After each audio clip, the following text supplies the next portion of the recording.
Bon, on va démarrer. Bonjour à tous, bienvenue sur ce webinaire qui est organisé par la CCI de Toulouse. C'est le premier d'un cycle de 5 webinaires au total. Et l'objectif de ces webinaires, c'est de vous informer, de vous donner des outils concrets pour que vous puissiez vendre en ligne rapidement. Donc, on va vous présenter pas tous les outils, on a sélectionné, Vincent a sélectionné quelques outils pratiques et faciles à mettre en œuvre et surtout des outils soit gratuits, soit peu onéreux. Je vous invite à vous inscrire d'ores et déjà aux 4 autres webinaires puisque c'est un cycle, il y a une logique, il y a une progression dans ce cycle de webinaires. Donc, si vous ne l'avez pas déjà fait, vous pouvez vous inscrire d'ores et déjà aux 4 autres. À l'issue de chaque webinaire, on vous renverra l'invitation pour que vous ayez le lien d'inscription. Sachant que sur chaque webinaire, il n'y a que 100 places sur Zoom, mais ensuite, c'est retransmis en direct sur Facebook et vous aurez les replays à disposition. D'un côté pratique, pour éviter les interférences, on a coupé vos micros, mais vous pouvez tout à fait poser vos questions via le chat. Donc, c'est l'onglet « Converser » qui s'affiche en bas de votre écran. Et Vincent répondra au fur et à mesure, donc à la fin de chaque séquence, aux questions qui seront posées. Si jamais on ne peut pas répondre à toutes les questions, on reviendra vers vous ultérieurement avec des solutions à vous proposer. Nous enverrons également à l'issue de ce cycle de webinaires des fiches pratiques que Vincent a rédigées pour vous permettre de mieux cerner et mieux saisir les outils qui vont vous être présentés. Donc, les fiches pratiques seront largement plus détaillées que ce qu'on peut faire en 2 heures de webinaire et vous permettront surtout de pouvoir mettre en œuvre la solution directement. Donc, je vous parle de Vincent. Vincent, c'est Vincent Duraigne, que vous voyez juste à côté de moi et qui est le fondateur de l'agence Transfo Numérique. Donc, c'est lui qui va animer ce cycle de 5 webinaires. Voilà. Et aujourd'hui, donc, on va commencer là dans quelques secondes. Vincent va vous parler d'outils concrets pour vendre sans boutique en ligne. Donc ça, c'est le cycle, c'est les 3 premiers webinaires. L'objectif, c'est pas de créer une boutique en ligne. Ça, ce sera les 2 derniers webinaires. Aujourd'hui, on vous permet de vendre sans boutique en ligne. Voilà. Donc Vincent, je te laisse la parole. Je pense que la salle est complète. Super. Merci Marie. Bonjour à tous, du coup, j'espère que vous allez bien. Je vais vous partager mon écran directement. Marie, il faudrait que tu m'autorises à partager l'écran, s'il te plaît. Sarah, tu peux autoriser ? Du coup, on va commencer, on va parler d'outils actionnables directement qui vont vous permettre de pouvoir promouvoir et présenter vos produits sur Internet sans avoir besoin de créer de site e-commerce. Comme l'a dit Marie, ça sera des ateliers dédiés sur les ateliers 4 et 5. Mais là, ces 3 ateliers, on va trouver justement des solutions alternatives, actionnables rapidement, qui vous permettront justement de présenter vos produits éventuellement pour la période de Black Friday et préparer les ventes de Noël, les périodes de fin d'année qui sont souvent très importantes pour les commerçants, les TPE, PME. Donc voilà, n'hésitez pas à me présenter dans le chat ou à vous présenter, à dire rapidement ce que vous faites, si vous tenez une boutique, si vous êtes fermé, si vous travaillez toujours. Voilà, n'hésitez pas à préciser un peu que plus j'ai d'informations sur vous, plus je peux adapter aussi mon discours à certains cas pratiques. Comme ça sera vraiment concret. L'idée, c'est qu'on fasse du concret, c'est qu'on rentre pas trop dans la théorie, mais qu'on rentre plus dans la pratique. Donc, pendant cet atelier, je vais vous partager des éléments. Donc, vous pourrez les utiliser, créer des copies. Il y a plusieurs types d'éléments qui vont vous permettre de travailler sur votre offre, de travailler sur vos produits et de tout simplement mettre en place des actions concrètes pour présenter vos produits sur Internet. Hop. Je vais vous présenter directement. Hop. Normalement, vous devriez voir mon écran ici. Hop. Hop. Est-ce que vous voyez mon écran?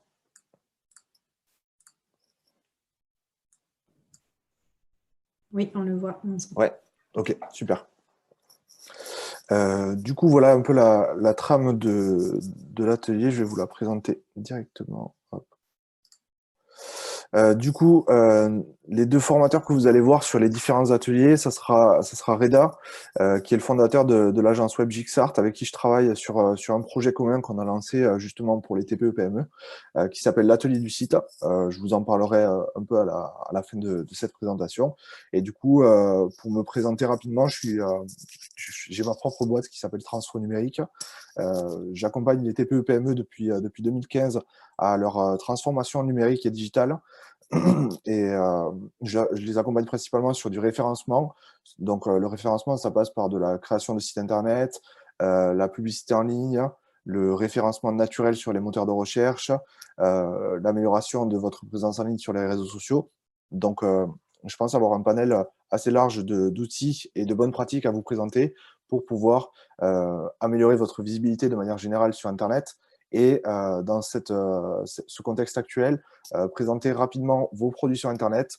Je ne sais pas si c'est le cas pour certains d'entre vous qui ont déjà peut-être mis en place des actions pour présenter vos produits en ligne. S'il y en a qui ont des sites e-commerce ou des sites seulement vitrines, hein, qui permettent de présenter au moins les produits, n'hésitez pas à aussi le préciser dans le chat. J'ai la vue sur le chat. Là, je vois déjà que j'ai quelques réponses sur ma première question. N'hésitez pas à me dire aussi votre situation. Si vous avez essayé de mettre en place des choses, si vous avez peut-être créé un catalogue sur Facebook, des choses comme ça, de façon à ce que je puisse savoir un peu ce que vous avez essayé de mettre en place. Et derrière, je vais vous présenter ce qu'on vous propose sur le fait de présenter vos produits sur Internet. Le programme de cet atelier, ça va être l'introduction à la présence en ligne et au click and collect. Je vais vous présenter un peu le concept. Pour ceux qui le connaissent pas, je pense que ça parle de plus en plus parce que les autorités publiques en parlent, parce que les plans de relance ont largement mentionné la notion de click and collect pour faire ça de manière urgente, on va dire, pour pouvoir pallier à ce confinement généralisé. Ensuite, on va voir comment collecter les données essentielles pour justement travailler sur son offre, c'est-à-dire son offre de produits et ou de services. Ensuite, on va voir une petite intro sur la découverte des outils en ligne pour promouvoir ces produits.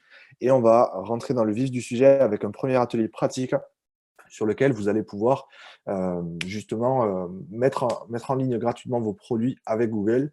On va voir aussi une introduction à WhatsApp Business, qui est aussi un outil qui vous permettra de promouvoir vos produits et d'interagir avec vos clients et vos prospects. Alors, je vais lire un peu les réponses que vous m'avez données. Du coup, il y a un magasin d'électroménager qui fait des cadeaux art de la table, actuellement fermé. OK. Une esthéticienne, OK, qui a quelques cosmétiques à vendre. Un salon de coiffure, OK, qui cherche à avoir des astuces pour mettre en place le click and collect. OK, ben c'est totalement le thème de cette matinée. Ensuite, gérante de 2 caves à vin, épicerie fine, OK. OK. Ensuite, l'atelier côté déco, vente de peinture, patine, pochoir, etc. OK.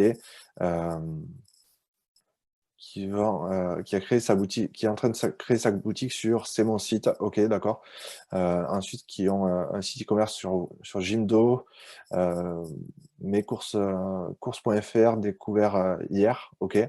Ça doit être une plateforme pour faire ses courses sans doute. OK. J'ai demandé accord Insta pour ouvrir un catalogue. Sera-t-il mis aussi sur Facebook?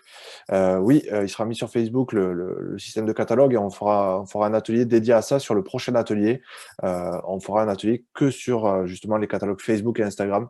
Donc n'hésitez pas à revenir sur le prochain atelier aussi. Ensuite, je n'ai pas de site e-commerce, chef d'entreprise, institut de beauté, OK. À Autorive, il y a une marketplace locale. N'hésitez pas, voilà, à partager des bons plans aussi. L'idée, c'est de partager. Donc, n'hésitez pas à partager tous vos bons plans et vos astuces parce qu'il y a beaucoup de choses qui sortent avec ces annonces de confinement. Il y a beaucoup de marketplaces qui se créent, notamment des marketplaces locales. On en parlera aussi sur le deuxième atelier de ces marketplaces locales. Ensuite, un céramiste, OK, des cosmétiques, une agence de voyage, OK. OK. J'ai une boutique en ligne, OK. Ok, mais qui ne décolle pas. Ok, ça sera plutôt les ateliers 4 et 5 du coup sur le travail sur les boutiques en ligne.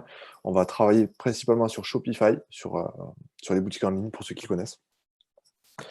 Ok, une boutique de vêtements, une boutique.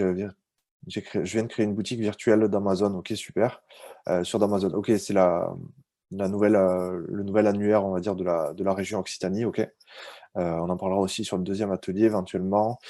J'ai un atelier boutique opticien. Ok, ok, ok.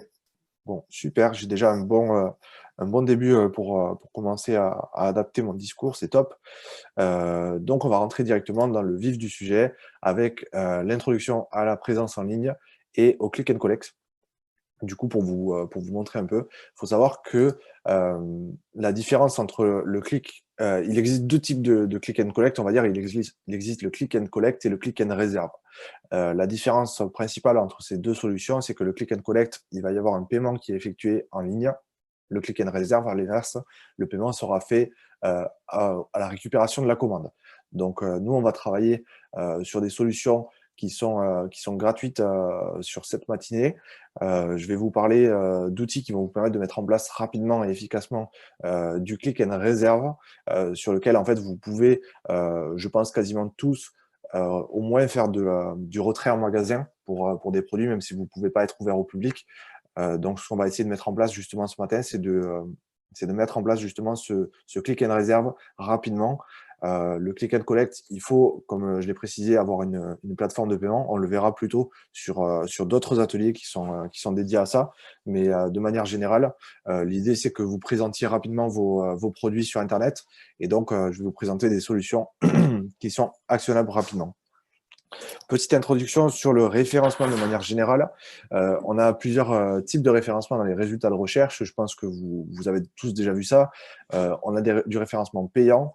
Le référencement payant, tout simplement, qu'est-ce que c'est? C'est le fait de faire de la publicité sur Internet. Il y a plusieurs systèmes qui permettent de faire de la publicité, comme Facebook, comme Google, comme Bing, comme tous les moteurs de recherche de manière générale et tous les réseaux sociaux de manière générale permettent de faire de la publicité sur Internet. Donc ça, on en parlera.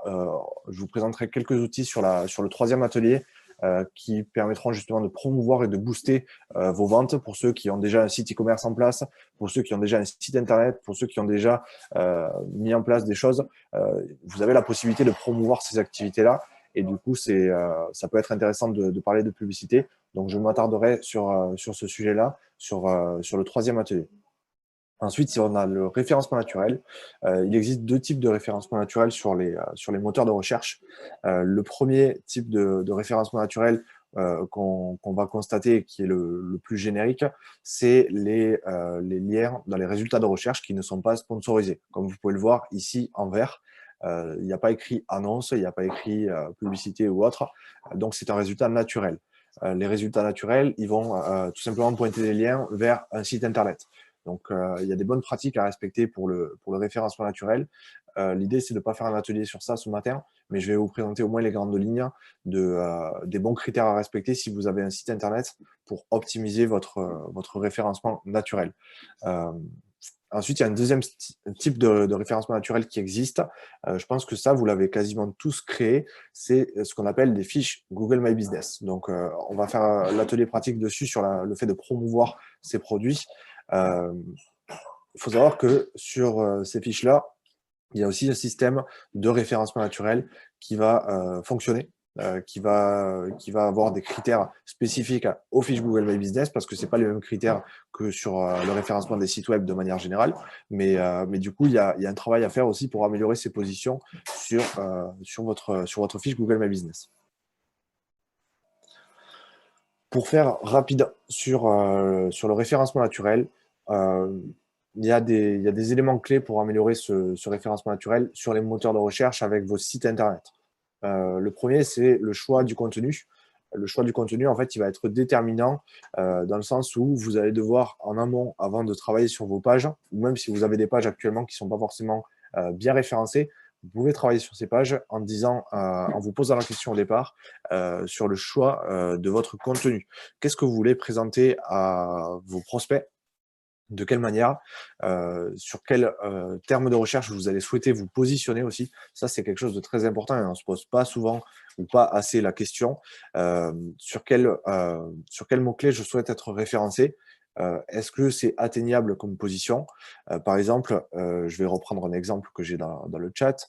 Peut-être que là, c'est des bijoux en acétate. Je ne connais pas je pense que c'est une pierre précieuse, l'acétate sans doute.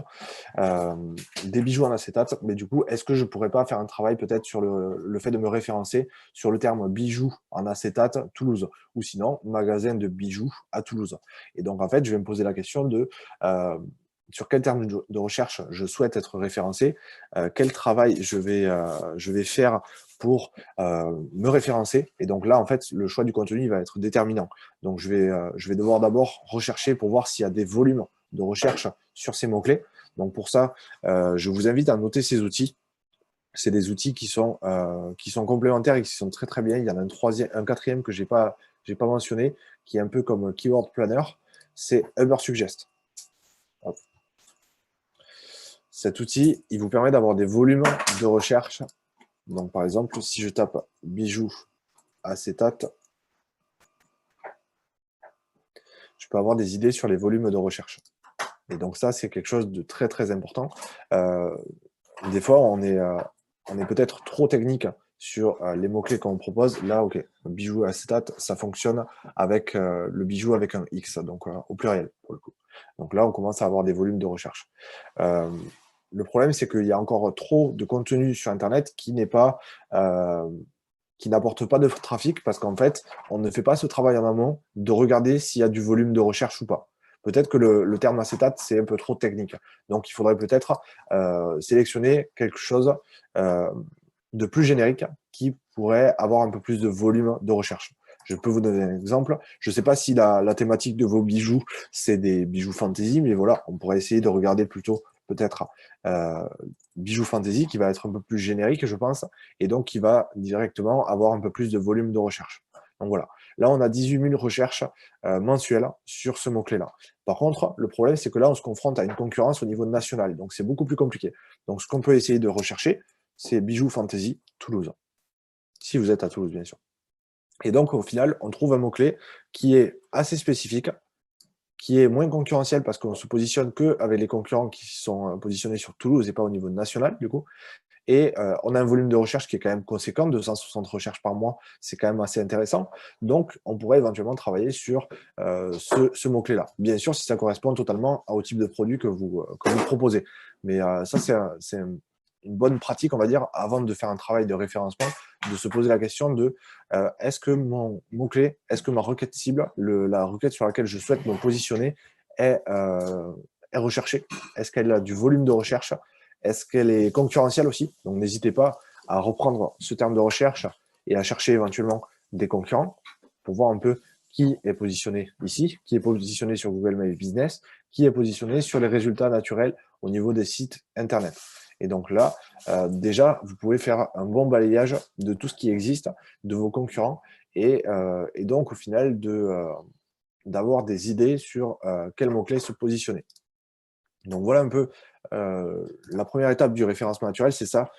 Si vous voulez vraiment lancer une stratégie de référencement naturel, je vous invite vraiment à vous poser la question de quel contenu je vais vouloir proposer à mes utilisateurs et sur quel contenu je vais essayer de me positionner. Ensuite, il y a une partie technique pour le référencement naturel, c'est le choix de la solution. La solution technique, qu'est-ce que c'est en fait? On va parler de CMS, c'est Content Management System. C'est tout simplement l'outil qui va vous permettre de gérer et d'administrer des sites Internet. Donc pour ça, il y a plein de solutions qui existent. Les plus connues, ça va être des WordPress. J'ai vu qu'il y avait des gens qui étaient sous Jimdo, sous Drupal, des choses comme ça. Ça dépend ce que vous en faites de la solution. Je vais déconseiller certaines solutions comme Wix, par exemple, qui sont un peu plus limitées en termes de référencement et du coup, on ne va pas pouvoir aller vraiment loin et approfondir, on va dire, le référencement naturel de votre site.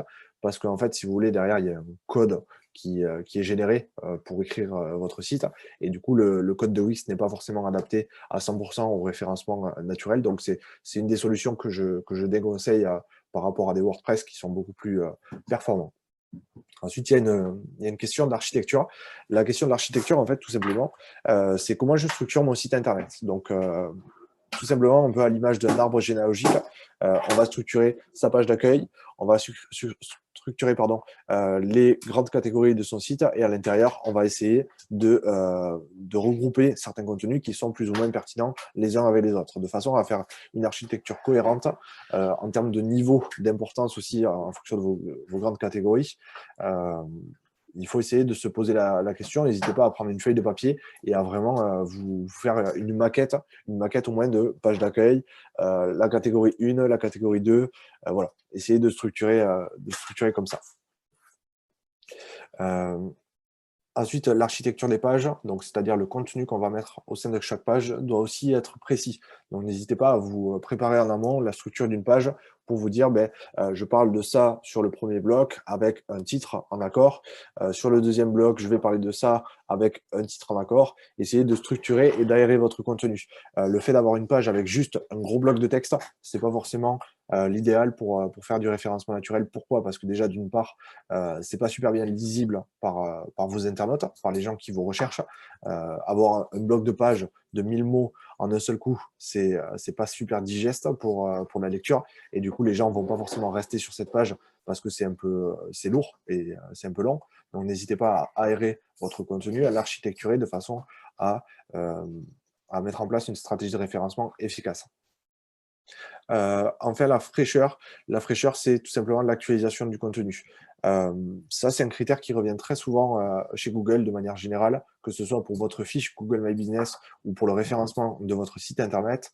Ça va être hyper important. Pourquoi? Parce qu'à partir du moment où vous ne mettez pas à jour le contenu de votre site ou de votre fiche Google, Google va tout simplement se dire, s'il n'a pas mis à jour son contenu, ça veut dire qu'il n'est peut-être pas à jour. S'il n'est pas retourné sur l'administration de sa fiche depuis plus d'1 an, peut-être qu'il n'a pas mis à jour ces informations et qu'elles sont plus vraies, notamment avec le contexte actuel.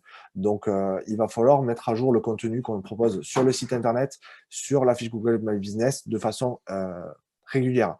Pourquoi? Parce que, admettons, vous avez annoncé, l'État a annoncé que vous deviez fermer votre enseigne. Vous ne mettez pas à jour les informations sur votre fiche, il y a des gens qui vont se rendre sur le lieu de votre établissement pour acheter des produits peut-être. Et au final, vous les avez pas prévenus comme quoi vous étiez fermé. Ça aussi, je vais vous en parler, je vais vous présenter un peu comment mettre à jour toutes ces informations, notamment sur la fiche Google, pour que les informations soient justes en ces périodes qui sont assez particulières. D'autres outils, donc Keyword Planner fait à peu près le même travail que Ubersuggest, donc vous pouvez rester sur Ubersuggest, c'est pas un souci. Google Trends, c'est un outil qui vous permet de détecter la saisonnalité de certains mots-clés pour voir un peu les tendances qui se dégagent sur des termes de recherche spécifiques. Je vais essayer de reprendre un exemple dans le chat. Alors,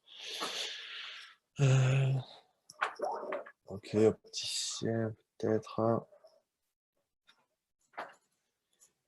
Je vais essayer boutique de jouets, par exemple. Hop.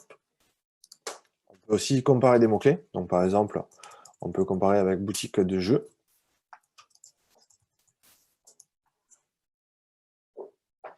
Et on peut voir, par exemple, là, c'est l'évolution sur les 5 dernières années. Donc, c'est pas forcément, on ne détecte pas forcément une saisonnalité. On peut regarder, par exemple, les 12 derniers mois. On peut changer des filtres ici. On peut sélectionner une période. On peut sélectionner un pays ou une région d'un pays, par exemple.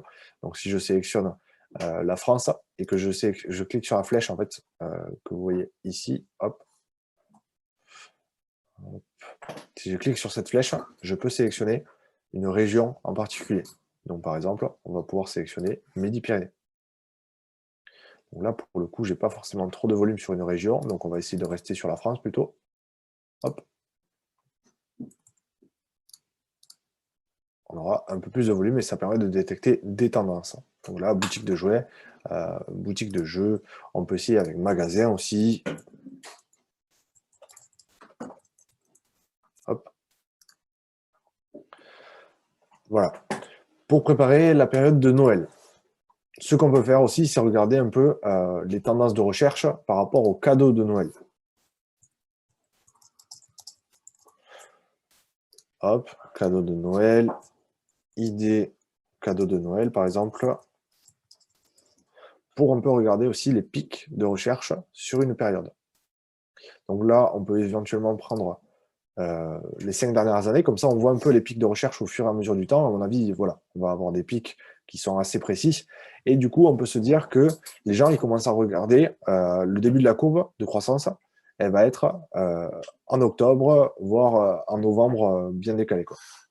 Donc au final, au plus fort de la recherche, on est au 8 au 14 décembre. Donc, il nous reste encore un peu de temps. La période de recherche active des gens a déjà quand même commencé. Donc, c'est le moment justement de se positionner et c'est là l'opportunité qui est sur Internet, justement, c'est de proposer des produits soit à vos clients actuels qui ne peuvent pas se rendre en magasin et en plus de ça, avoir la possibilité de faire de l'acquisition client, c'est-à-dire de tout simplement trouver de nouveaux clients grâce à Internet parce que aujourd'hui, plus que jamais, on est dépendant d'Internet pour faire nos recherches, pour savoir si un magasin est ouvert, pour savoir si ce magasin propose des produits, pour savoir si ce magasin propose de la vente à emporter, pour savoir si ce professionnel propose du retrait de produits en magasin. Donc, il y a beaucoup de possibilités avec Internet et justement, le fait de proposer vos produits sur Internet et de présenter au moins les informations sur l'actualité, sur votre structure, c'est hyper important.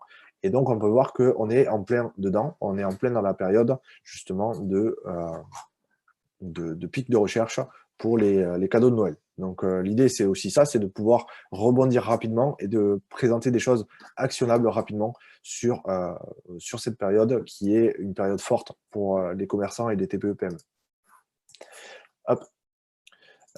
Quelques chiffres sur les moyens de livraison en France. De manière générale, ça, c'est des chiffres qui ont été sortis avant l'annonce du coronavirus. Donc, c'est quelque chose qui est sorti avant. On est 86% en France à prendre la livraison à domicile, 83% en point relais, 38% en magasin. Cette stat est en train d'être multipliée par 2.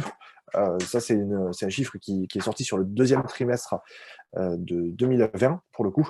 Le click and collect est en train d'être multiplié par 2, donc c'est très bien. Ça veut dire que les gens sont de plus en plus habitués à découvrir ce système de récupération de commandes. Donc c'est bien. L'État et de manière générale, la télé en parle de plus en plus. Donc, c'est quelque chose pour lequel les gens sont au fait de cette pratique-là. Et ensuite, 24% des gens font ça en e-réservation. Donc, c'est-à-dire qu'ils commandent sur Internet et ils payent à la récupération du colis ou du produit en magasin, du coup. Et donc, ça, normalement, quasiment tout le monde peut le mettre en place. Et on va voir quelques moyens simples et efficaces pour le mettre en place rapidement ce matin. Alors, je vais lire quelques questions. Hop. J'ai fait un catalogue et mis les tarifs en ligne. Savez-vous comment faire pour tourner les pages en ligne? PowerPoint.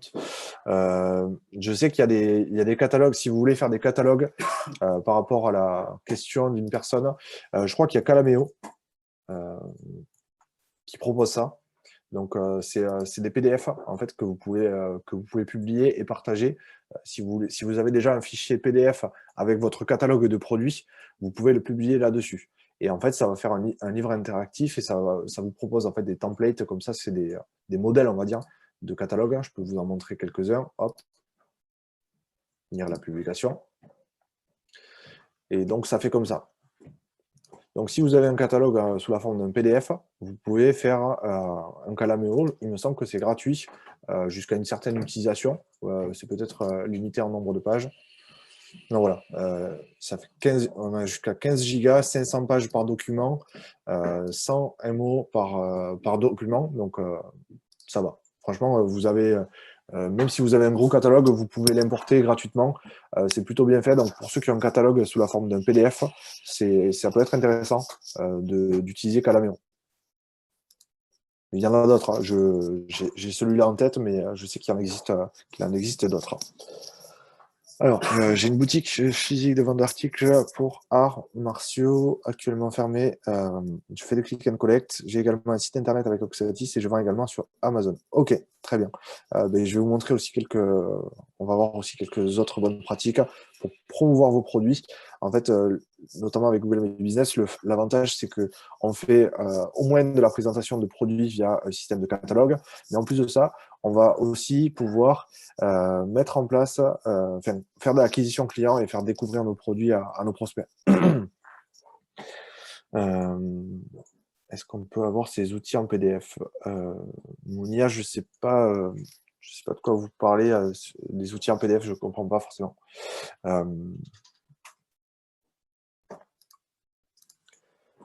Hop. Du coup, on va continuer avec ça. Donc, le click and collect, là, c'est quelques étapes rapides, on va dire. Le consommateur commande et paie en ligne. Ensuite, il reçoit la confirmation de la préparation de la commande. Il récupère sa commande, possibilité de voir, tester, d'essayer. Et il repart avec son produit avec la possibilité de le ramener s'il est non satisfait. Donc ça, c'est le principe de base du click and collect. Nous, ce qu'on va faire, c'est qu'on va, ce matin en tout cas, on va actionner un click and réserve. Donc, il n'y aura pas forcément de paiement en ligne. C'est plus rapide à installer, c'est plus simple. Et c'est généralement des solutions qui sont gratuites. Donc là, c'est des outils qui permettent d'actionner rapidement des choses. Je peux vous présenter un cas pratique à Toulouse avec le panier d'or. C'est une boîte qu'on accompagne justement sur le référencement de manière générale, le site internet et la mise en place de click and collect. Donc eux, ils ont déjà mis en place le click and collect, c'est le système d'achat de paniers de fruits et légumes sur Internet, du coup, avec un site Internet qui est actif. On est en train de le refaire, mais c'est déjà le cas. On peut déjà commander sur le site Internet qui a bien optimisé sa fiche Google My Business. Donc, n'hésitez pas à aller voir, à aller rechercher le panier d'or sur Google. Vous allez pouvoir avoir des bonnes pratiques sur cette entreprise qui a bien su pivoter, on va dire, avec cette période de confinement, avec les distanciations sociales. Le fait de pouvoir présenter ses produits sur Internet, sur Google, etc., c'est vraiment intéressant. Donc, n'hésitez pas à aller voir ce cas pratique. Alors, on va rentrer dans le vif du sujet avec une première étape, c'est le fait de collecter les données de son activité, notamment de ses produits. Je ne sais pas si c'est le cas pour les personnes présentes ici. La première chose à faire, c'est de savoir déjà qu'est-ce qu'on vend et comment on va le vendre sur Internet. Donc, au moins le présenter, pardon. Donc là, l'idée, c'est de travailler sur son offre et de réfléchir à comment la structurer. Donc là, en fait, on va d'abord parler de préparer les informations essentielles. Donc, vous pouvez reprendre ce lien. Si vous voulez, je peux vous le mettre dans le chat. Hop. Hop. Hop. Alors, je vous ai préparé un fichier. Hop, il faut que j'envoie à tout le monde. Je vous le mets dans le chat, si vous voulez. Alors, qu'est-ce qui va vous faire ce fichier? En fait, je vous ai préparé un document qui va vous permettre de travailler sur vos fiches produits. Donc, pour ceux qui n'ont pas encore ça, c'est un système qui va vous permettre tout simplement de récupérer vos informations et de les centraliser sur un même document. Donc, admettons, j'ai 20 produits. Je vends, je sais pas moi, des fruits et légumes. Et du coup, on va avoir la possibilité de renseigner toutes ces informations produits. Ces informations, l'idée, c'est que vous les renseignez une fois ici et que derrière, vous les réutilisiez pour les plateformes qu'on va vous présenter sur les 5 ateliers, enfin sur les 3 principalement. Et comme ça, en fait, à chaque fois, vous pourrez réutiliser ces informations-là. Donc ça, déjà, ça vous permet de faire un travail en amont sur qu'est-ce que je vais présenter, sous quelle forme, etc., etc. Donc là, en fait, je vous ai préparé un document avec 2 feuilles. Je vous ai préparé des catégories produits aussi. Donc là, en fait, si vous modifiez ces catégories-là, vous pourrez les modifier ici, je vous montrerai après. Donc l'idée, c'est de vous préparer tous vos produits. Vous n'êtes pas obligé de remplir toutes les colonnes, bien sûr, il y a des choses qui ne se prêtent pas forcément à votre activité. Peut-être qu'un code GTIN, c'est-à-dire le code barre, vous n'en avez pas, vous vendez des fruits et légumes, du coup, vous n'êtes pas obligé de le remplir. Par contre, ce que vous allez être obligé de remplir et qui est essentiel pour toute activité, c'est au moins le titre, la description, l'état du produit. Je vous ai préparé une validation des données, soit neuf, soit occasion, soit reconditionné. Ensuite, un prix. Ensuite, la disponibilité, si vous l'avez en stock, si jamais vous voulez renseigner le nombre de produits que vous avez en stock, si c'est un stock limité. Je vous ai ajouté aussi des liens. C'est-à-dire que si vous avez déjà des fiches produits sur un site internet, vous pouvez partager ces fiches produits avec le lien ici et ici. Ensuite, l'ID, pareil, si vous n'avez pas d'ID produit, vous n'êtes pas obligé de le mettre, c'est l'identifiant produit.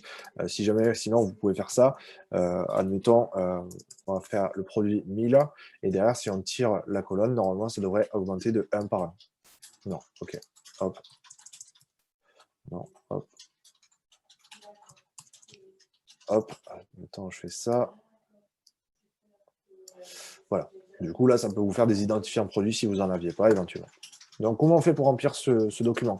Je vous ai partagé normalement l'accès uniquement en lecture. Pour ceux qui souhaitent récupérer ce fichier-là, vous pouvez faire tout simplement un fichier, créer une copie. Normalement, vous devriez avoir ce bouton à disposition.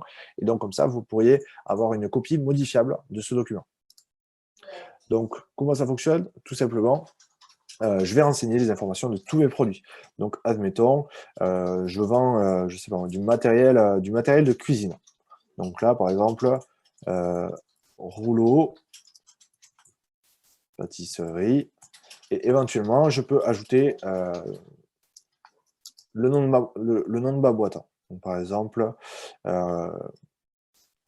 la cuisine pro. Par exemple, je m'appelle comme ça. Ensuite, ce que je peux faire, donc, c'est ajouter une description. La description, vous n'êtes pas forcément limité en termes de quantité de caractères, plus il y en a, mieux c'est. Donc n'hésitez pas, si vous avez un gros contenu, je vais prendre, hop, j'ai pris le produit déjà, rouleau pâtisserie. Si j'ai déjà travaillé sur des fiches produits, hop, je peux carrément, je vais récupérer ça, hop, je peux carrément mettre toute ma fiche produit. Enfin voilà, si j'ai beaucoup de contenu à mettre, n'hésitez pas à fournir vraiment beaucoup de contenu, quoi. Donc voilà, hop, non, je vais faire comme ça. Voilà, donc n'hésitez pas à vraiment fournir. Si vous n'avez pas de site, vous pouvez carrément supprimer la colonne, si jamais, c'est ici. Ensuite, l'état, on va le renseigner, donc 9. Ensuite, le prix, admettons 10,99. Hop, je peux vous mettre ça hop, en monétaire. Voilà. Ensuite, la disponibilité, donc là, c'est en stock normalement pour tous les produits, sinon vous ne les renseigneriez pas, ou si jamais, si vous avez un stock limité, vous pouvez mettre 50 produits. Si vous faites des achats de stock en gros et que vous avez juste un stock limité, ben, vous pouvez éventuellement renseigner le stock. Ensuite, le lien de l'image, c'est le même principe que la fiche produit. Si jamais vous avez un site internet qui vend, vous pouvez partager ce lien de l'image. Je vous expliquerai pourquoi tout à l'heure. Pareil pour le code barre, du coup, si vous n'en avez pas, vous n'êtes pas obligé de le mettre. Référence fabricant, c'est si vous en avez une. La marque, admettons, je suis un revendeur de certaines marques. Du coup, ça sera Cuisine Shop, par exemple. Hop, voilà. Cuisine Shop, la marque du produit. Et enfin, les catégories. Donc, les catégories, c'est en fait sur plusieurs catalogues en ligne, vous allez devoir renseigner des catégories. Si vous vendez, par exemple, là, ça va être peut-être du matériel de pâtisserie, du matériel de cuisine, des ustensiles, etc. Donc là, j'ai créé des catégories. Vous pouvez les modifier. Donc, par exemple, ustensiles. Et du coup, derrière, ça devrait se modifier ici. Donc, vous voyez, ça s'est ajouté automatiquement. OK. Donc ça, vous pouvez l'utiliser. Vous pouvez modifier les catégories ici, bien sûr. Et du coup, vous pouvez faire ce que vous voulez dessus, changer les catégories, etc. Si vous avez des frais de livraison, pas de souci aussi. Vous pouvez aussi ajouter les frais de livraison. Donc, ce fichier, je vous invite vraiment à travailler dessus après l'atelier pour organiser, on va dire, votre offre via les catégories, via les fiches produits que vous avez créées, un peu comme si on avait créé le e-commerce. J'ai mis un lien en fait dans le chat, sinon je vous le remets à l'écran ici, c'est bit.ly/monflux.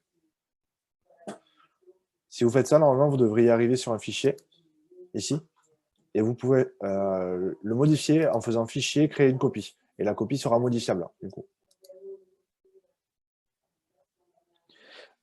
Donc voilà, n'hésitez pas, une fois que vous avez créé votre propre copie, vous le mettez en favori. Comme ça, vous pouvez vous cliquer sur l'étoile normalement sur n'importe quel navigateur. Ça devrait marcher. Et comme ça, vous l'ajoutez en favori. Est-ce que cela n'apparaît pas en lien? Si vous rentrez ça, normalement, je vais vous le faire en live, hein, bit.ly/monflux dans Google, enfin dans votre navigateur directement. Et normalement, si je fais ça, ah non, ok. Il va falloir ajouter le https://, pardon. Hop, je vais vous le remettre dans le chat de suite. Voilà, c'est cliquable normalement. Hop, et là, normalement, ça devrait marcher. Voilà.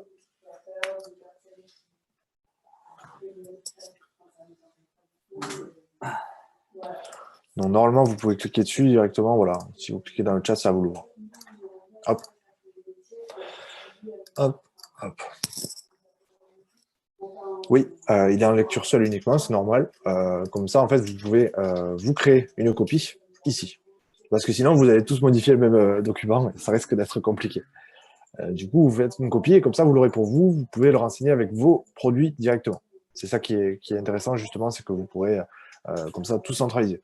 Est-ce que vous avez des questions sur cet outil? Comment enregistrer le fichier, du coup? C'est dans Fichier, créer une copie. Pour, hop, ici. Alors, ensuite, bonjour, j'ai une question assez spécifique sur Google Shopping. Est-ce une thématique que vous allez aborder aujourd'hui? Non, on n'aborde pas Google Shopping aujourd'hui. Google Shopping, il faut déjà avoir un site e-commerce. Donc là, l'idée, c'est d'abord de présenter des produits sans forcément avoir besoin de site e-commerce. Donc, on va pas en parler sur ces ateliers. Mais par contre, ce flux produit permet exactement de faire un flux Google Shopping. Donc, si jamais vous avez des questions, vous pouvez me contacter. Vous pouvez me contacter directement, Benoît. Il n'y a pas de souci, je pourrais vous en parler, j'en fais. Donc ça, c'est un flux qui est directement adapté à Google Shopping si jamais aussi. C'est un flux, en fait, c'est un fichier, c'est-à-dire qui permet d'être adaptable pour plein de types d'outils qui permettent de présenter des produits. Donc il y a Google Shopping, il y aura le catalogue de Facebook, il y aura plein de possibilités avec cet outil. C'est pour ça que je vous le présente. C'est tout simple à faire, mais il faut le faire bien. Donc, il faut être descriptif, il faut faire un travail sur les descriptions aussi des produits. Voilà, il y a quelques éléments à remplir. Bien sûr, si vous avez 40, 50 produits, c'est un peu long, mais derrière, en fait, c'est ce temps passé à créer ce fichier-là. Derrière, c'est du temps gagné sur les différentes plateformes sur lesquelles vous allez présenter vos produits. Parce qu'à chaque fois, si vous mettez vos produits sur Facebook, si vous les mettez sur Google, si vous les mettez sur WhatsApp, à chaque fois, vous allez devoir réécrire ce contenu, alors que là, en fait, vous pouvez le récupérer directement dans votre fichier. Donc, au final, c'est du temps investi au départ qui vous permet d'en gagner par la suite. Donc, je vous invite vraiment à le faire. Ça vous fera gagner du temps. Si vous voulez présenter vos produits sur plusieurs plateformes, c'est hyper important.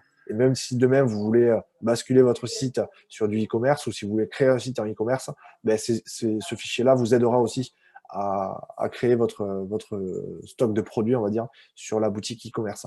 Donc, c'est vraiment un outil qui va vous servir à tout. Et c'est tout simple, c'est un classeur, mais c'est hyper important de le faire. Donc, vous n'hésitez pas si vous avez des questions. Ok, Benoît, mais dans tous les cas, si vous avez un e-commerce, on peut l'exporter. Le fichier produit sous la forme d'un flux aussi, sous la forme d'un fichier Excel. Donc, pour ceux qui ont déjà un e-commerce et qui veulent l'exporter comme ça, c'est possible de tout exporter sous la forme d'un fichier Excel, d'un classeur. Donc, c'est pas un souci, vous n'allez pas faire ça à la main si vous avez 3000 produits. Ensuite, quelque chose de très important.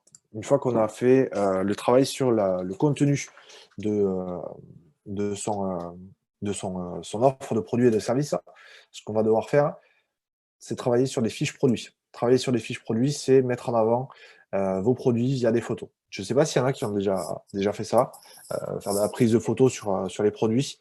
Moi, je vais vous donner quelques bonnes pratiques actionnables rapidement sur la mise en valeur de vos produits, la mise en valeur de votre offre, parce que on est sur Internet, il y a des concurrents sur Internet, et du coup, qu'est-ce qui va faire vendre? Mais c'est principalement le visuel.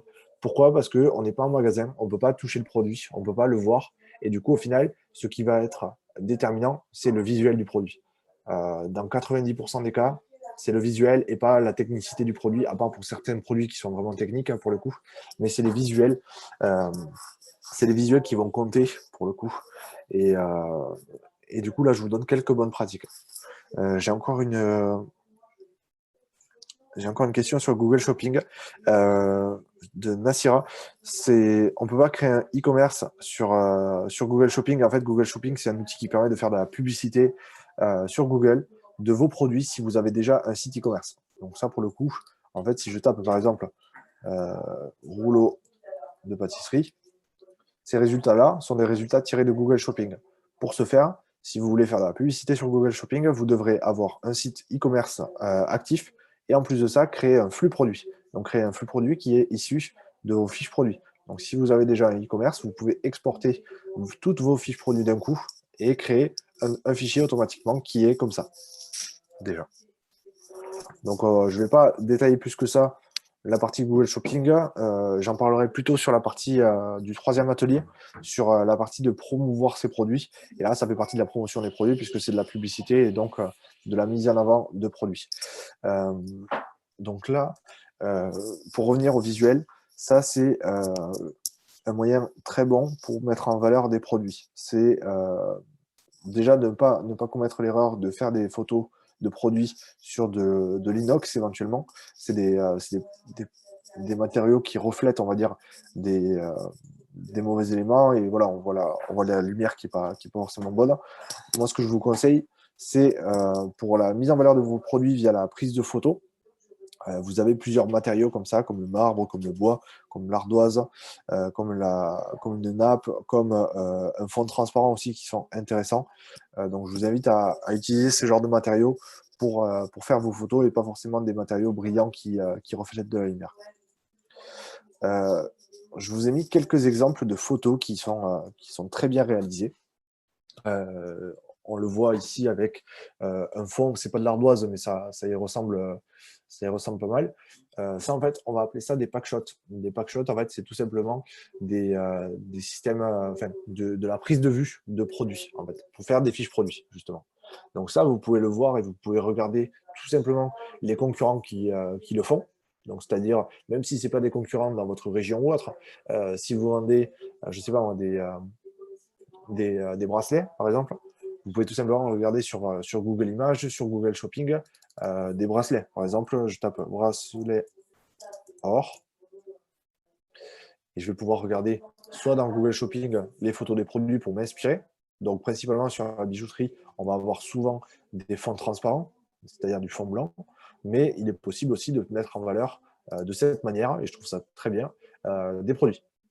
Ensuite, pour les habits, il y a une tendance qui se développe pas mal sur les cintres. Le fait de mettre des produits sur cintre, là, c'est étendu sur une corde à linge, mais ça peut être aussi carrément posé sur un plateau ou autre. Ça se fait de plus en plus. Il y a vraiment des choses originales à faire pour vous démarquer par rapport à vos concurrents. Donc, c'est le premier pas et c'est vraiment ultra important de travailler sur vos visuels, donc la prise de photos, etc. La troisième photo des champignons, c'est le panier d'or qu'il a réalisé. Donc, c'est sur une ardoise.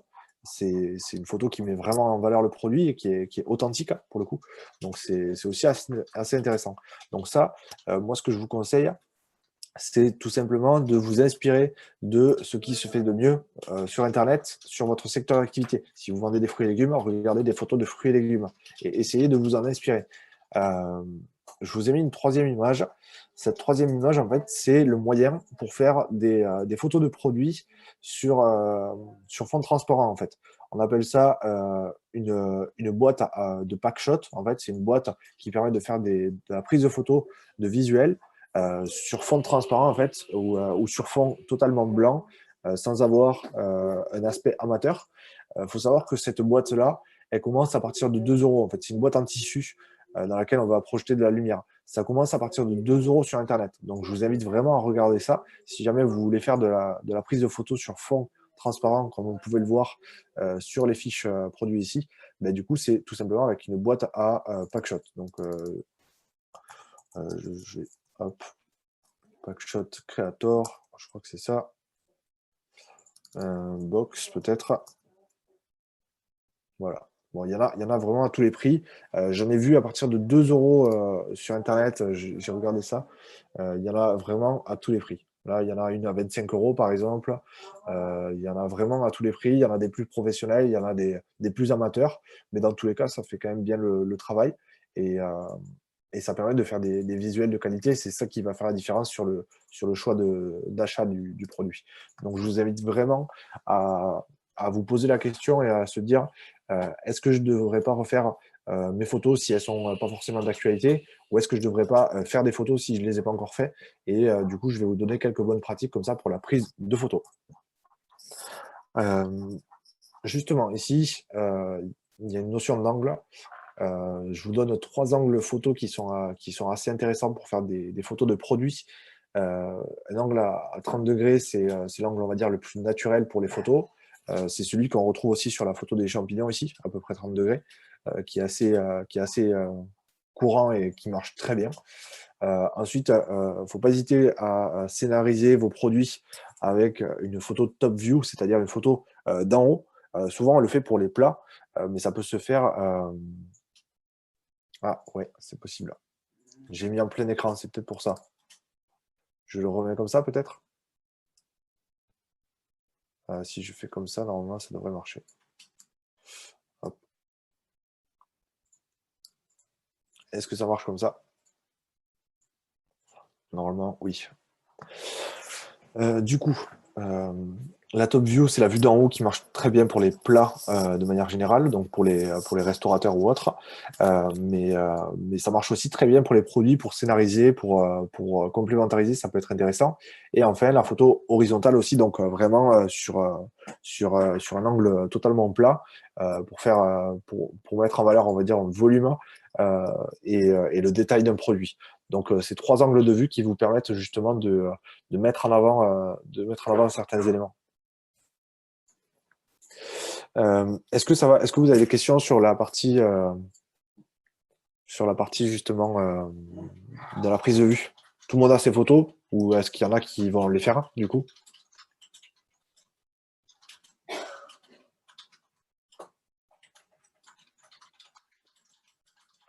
C'est pire l'affichage. Je n'ai pas compris, Isabelle.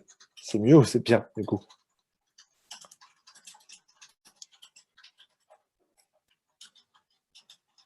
Je dois refaire des photos. Ok. Je ne sais pas si les autres ont des soucis, peut-être n'hésitez pas à me le dire. Sinon, vous n'hésitez pas à quitter, à revenir éventuellement. Je ne sais pas si ça peut jouer ou peut-être vous vérifiez votre connexion Internet.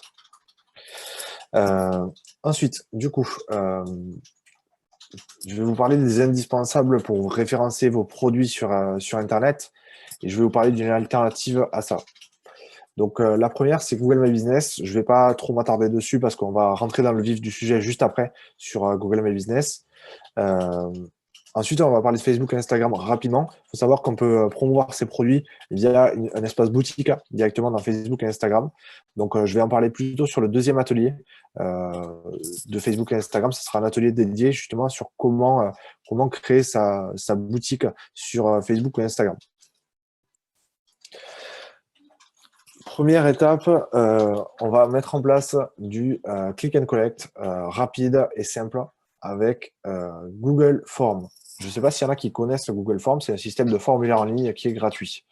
Je pense que vous avez peut-être déjà dû répondre à des questionnaires sous cet outil. Cet outil, en fait, il va vous permettre justement de collecter les informations et au final de créer un formulaire de commande pour vos utilisateurs. Donc cet outil, il est très bien fait, il est assez simple d'utilisation et je vous ai préparé un modèle que vous allez pouvoir réutiliser, bien sûr, à la suite de cet atelier. Donc, il faut savoir qu'il y a d'autres systèmes de formulaires qui sont gratuits que je vous ai présentés en dessous. Moi, je préfère utiliser Google Formulaire parce que l'export est assez bien sur le suivi des commandes. Et du coup, c'est ça qui est assez intéressant avec ce système-là. C'est qu'en fait, on va avoir, comme je vous ai présenté tout à l'heure, le classeur de vos fiches produits, ben, en fait, on va avoir un autre classeur qui va être dédié au suivi des commandes. Et donc, en fait, dès qu'il y a une commande qui va tomber, ça va se mettre à jour directement dans le formulaire, dans le classeur Excel, enfin, dans le classeur Google Sheets. C'est l'outil Excel, on va dire l'outil classeur de Google. Et du coup, vous allez avoir comme ça en live les réponses à ces formulaires de commande. Et donc, en fait, euh, vous allez pouvoir tout simplement mettre en place le système de réservation et donc de click and reserve. Hop, je vous ai préparé aussi un lien ici.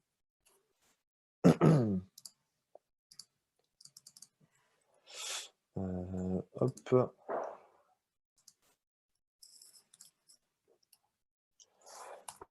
Hop, je vous l'ai mis dans le chat. Et vous allez pouvoir voir le premier formulaire. Je vais ouvrir en attendant. Vous pouvez remplir le formulaire hein, si vous voulez. Comme ça, on va pouvoir les remonter. Hop, Google Form.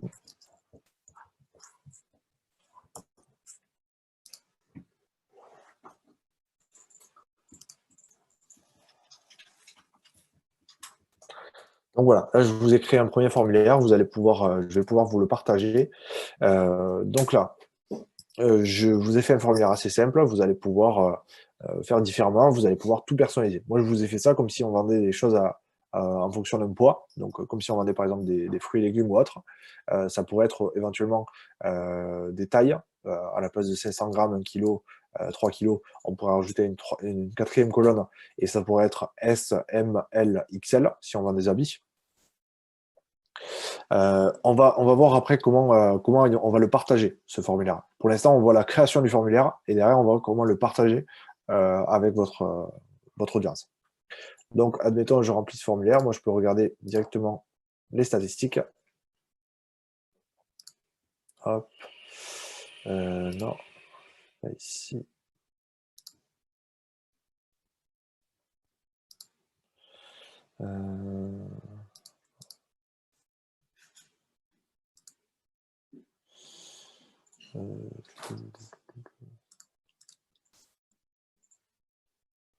Donc ici, vous allez avoir l'envoi. Je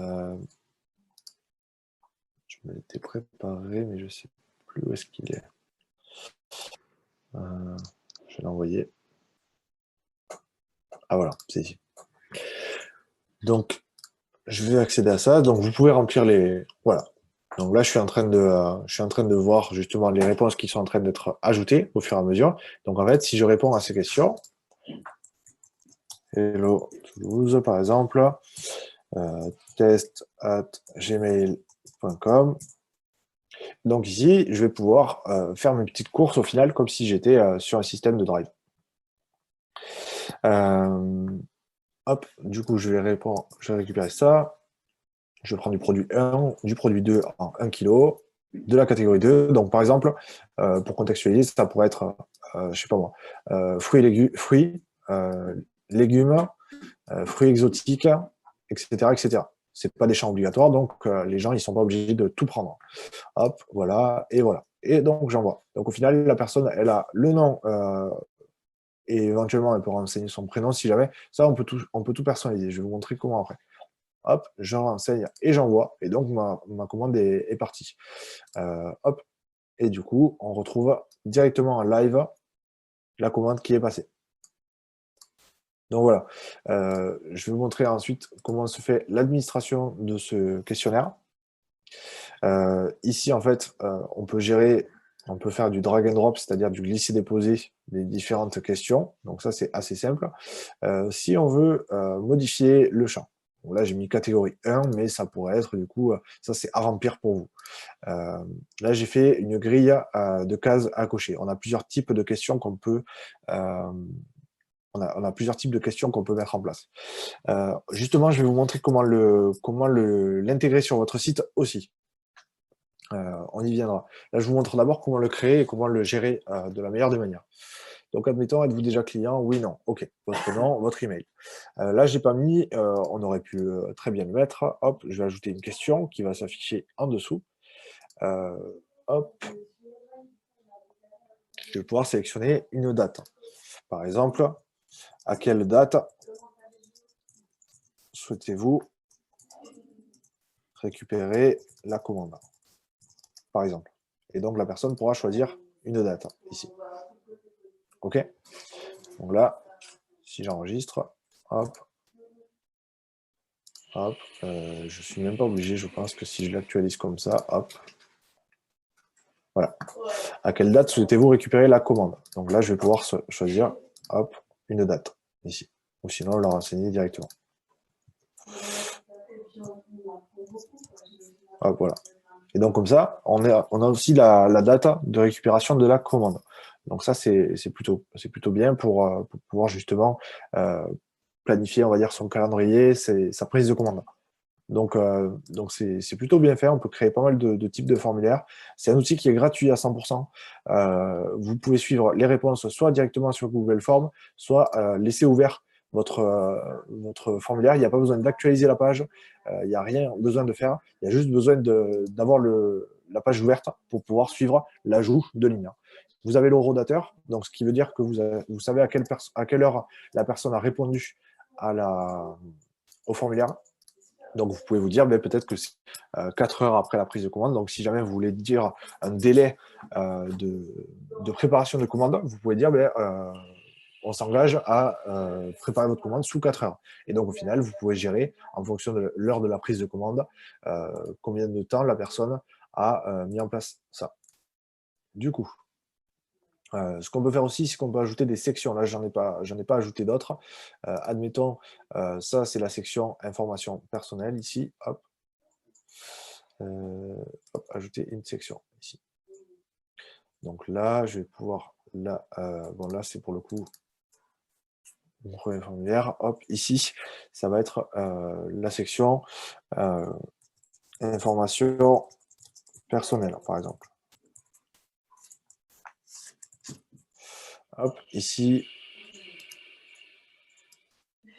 hop, je peux pas la déplacer, non, je vais la mettre ailleurs du coup. Hop, supprimer.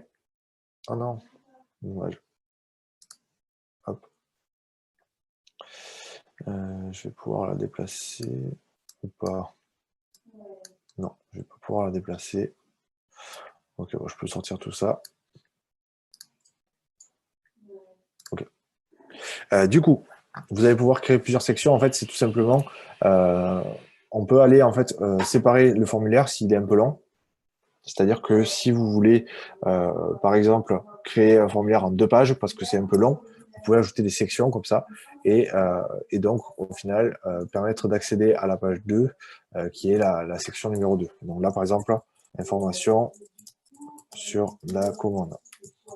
Par exemple. Donc là, j'ai demandé les informations personnelles et ensuite les informations sur la commande. Donc là, hop, je peux déplacer ça ici et ici. Voilà.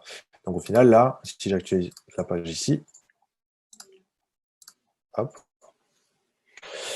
Donc voilà, là, je peux faire êtes-vous déjà client? Oui, du coup, votre nom, test, hop, votre email, test@gmail.com.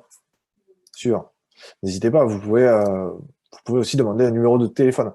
Le fait de demander un numéro de téléphone, c'est peut-être pour valider tout simplement la commande. Vous pouvez éventuellement demander un numéro de téléphone pour, une fois que la commande est passée, vous appeler tout simplement le client et derrière, vous allez pouvoir valider la commande avec lui. Hop.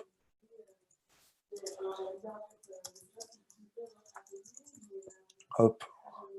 Donc là, ce n'est pas un choix multiple, c'est une réponse courte. Hop. Si jamais vous avez plusieurs choix du coup de création de type de questions en fait.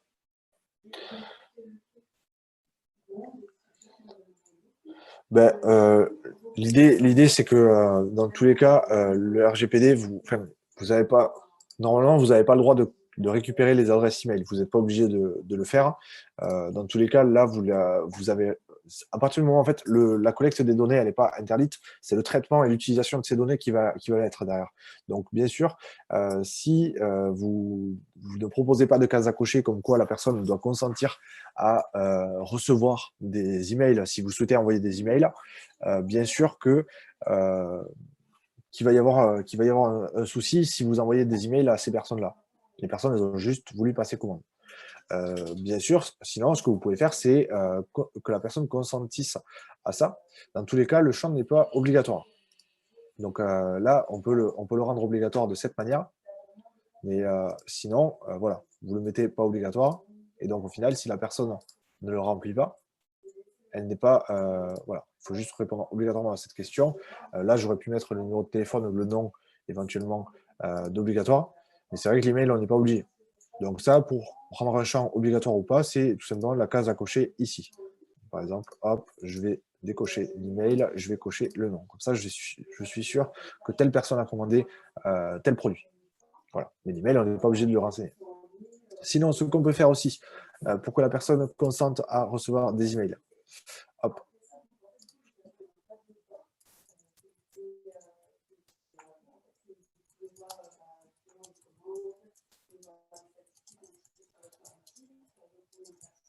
Si vous avez une solution d'envoi d'email, etc., d'ailleurs, on en parlera sur le 3e atelier de l'envoi d'email avec une base de données, vous pouvez faire ça. Et donc là, en fait, vous pouvez mettre oui ou non. Voilà. Ça le fait automatiquement en plus. Voilà. Hop. Et donc là, on peut le rendre obligatoire, ce champ. Et comme ça, je vais faire ça, je vais l'enregistrer. Hop, c'est bon. De toute façon, dans tous les cas, il n'y a pas de bouton enregistrer. Ça s'enregistre automatiquement. Donc si j'actualise la page ici, hop, voilà, ça met à jour. Donc admettons, êtes-vous déjà client? Oui. Votre nom, Vincent. Votre email, test@gmail.com. Consentez-vous à recevoir des emails de notre part? Oui. Votre numéro de téléphone, hop, 06 555. Voilà. Donc, je prends mes produits, hop, hop, hop. À quelle date souhaitez-vous recevoir la commande? Récupérer la commande, hop. Oula, j'ai une option 1 qui traîne, qui ne devrait pas traîner là. Hop. Hop. Voilà. C'est pas grave, on va le cocher quand même. Hop. Voilà. J'envoie. Du coup, ici, ça va ajouter les informations, du coup. On retrouve mon information ici. Et du coup, hop.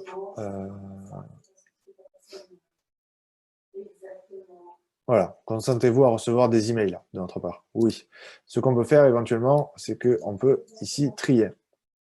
C'est-à-dire que hop, ici, c'est donner, créer un filtre, il me semble. Voilà.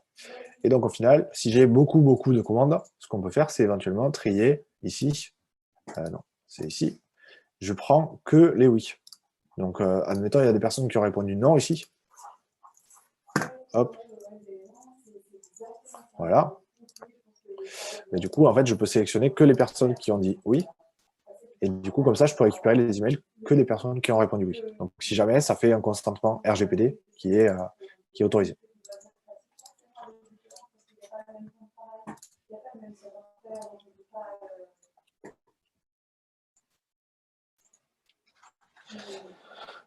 C'est dans l'onglet réponse. On a l'onglet questions ici quand on gère son formulaire. Et l'onglet réponse, en fait, permet ici d'accéder aux réponses dans Google Sheets. Hop. Hop. J'ai toutes mes réponses qui ont sauté, j'ai l'impression.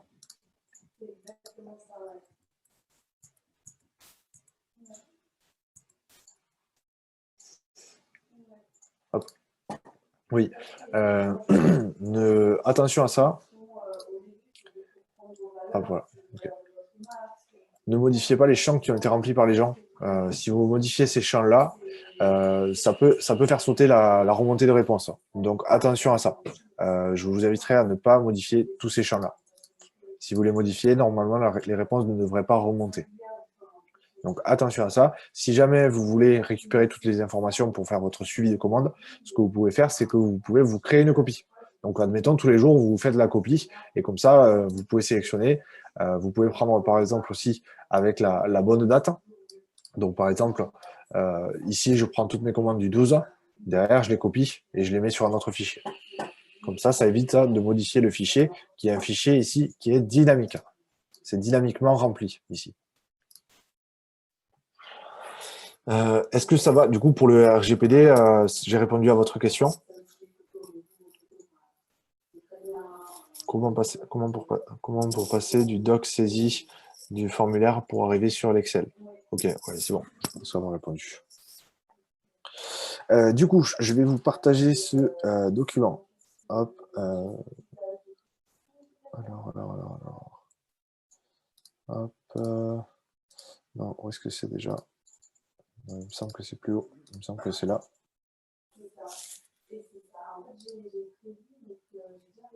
Non, hop.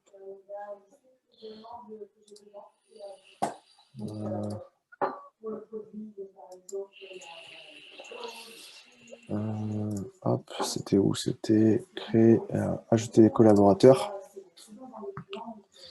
Hop. Ah, mais je vous l'avais préparé, je crois, le lien. Ici. Non. Ok. Hop. Du coup, tous les utilisateurs du... Hop. Vous serez un éditeur, par contre. Ce que vous allez faire...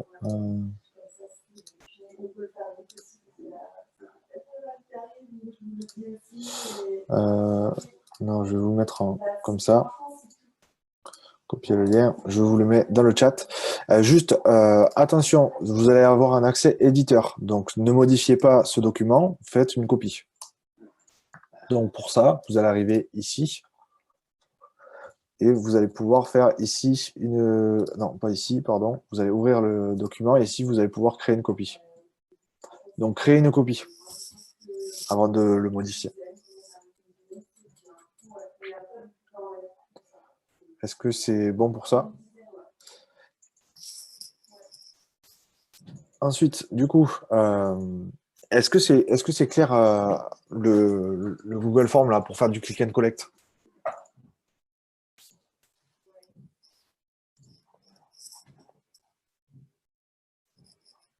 Est-ce que ça va avec ça?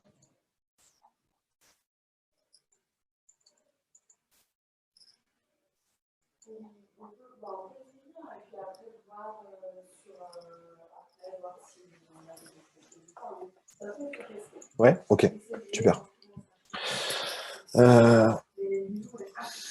Créer une copie, en fait, c'est quand vous ouvrez le formulaire ici, vous allez être là-dessus.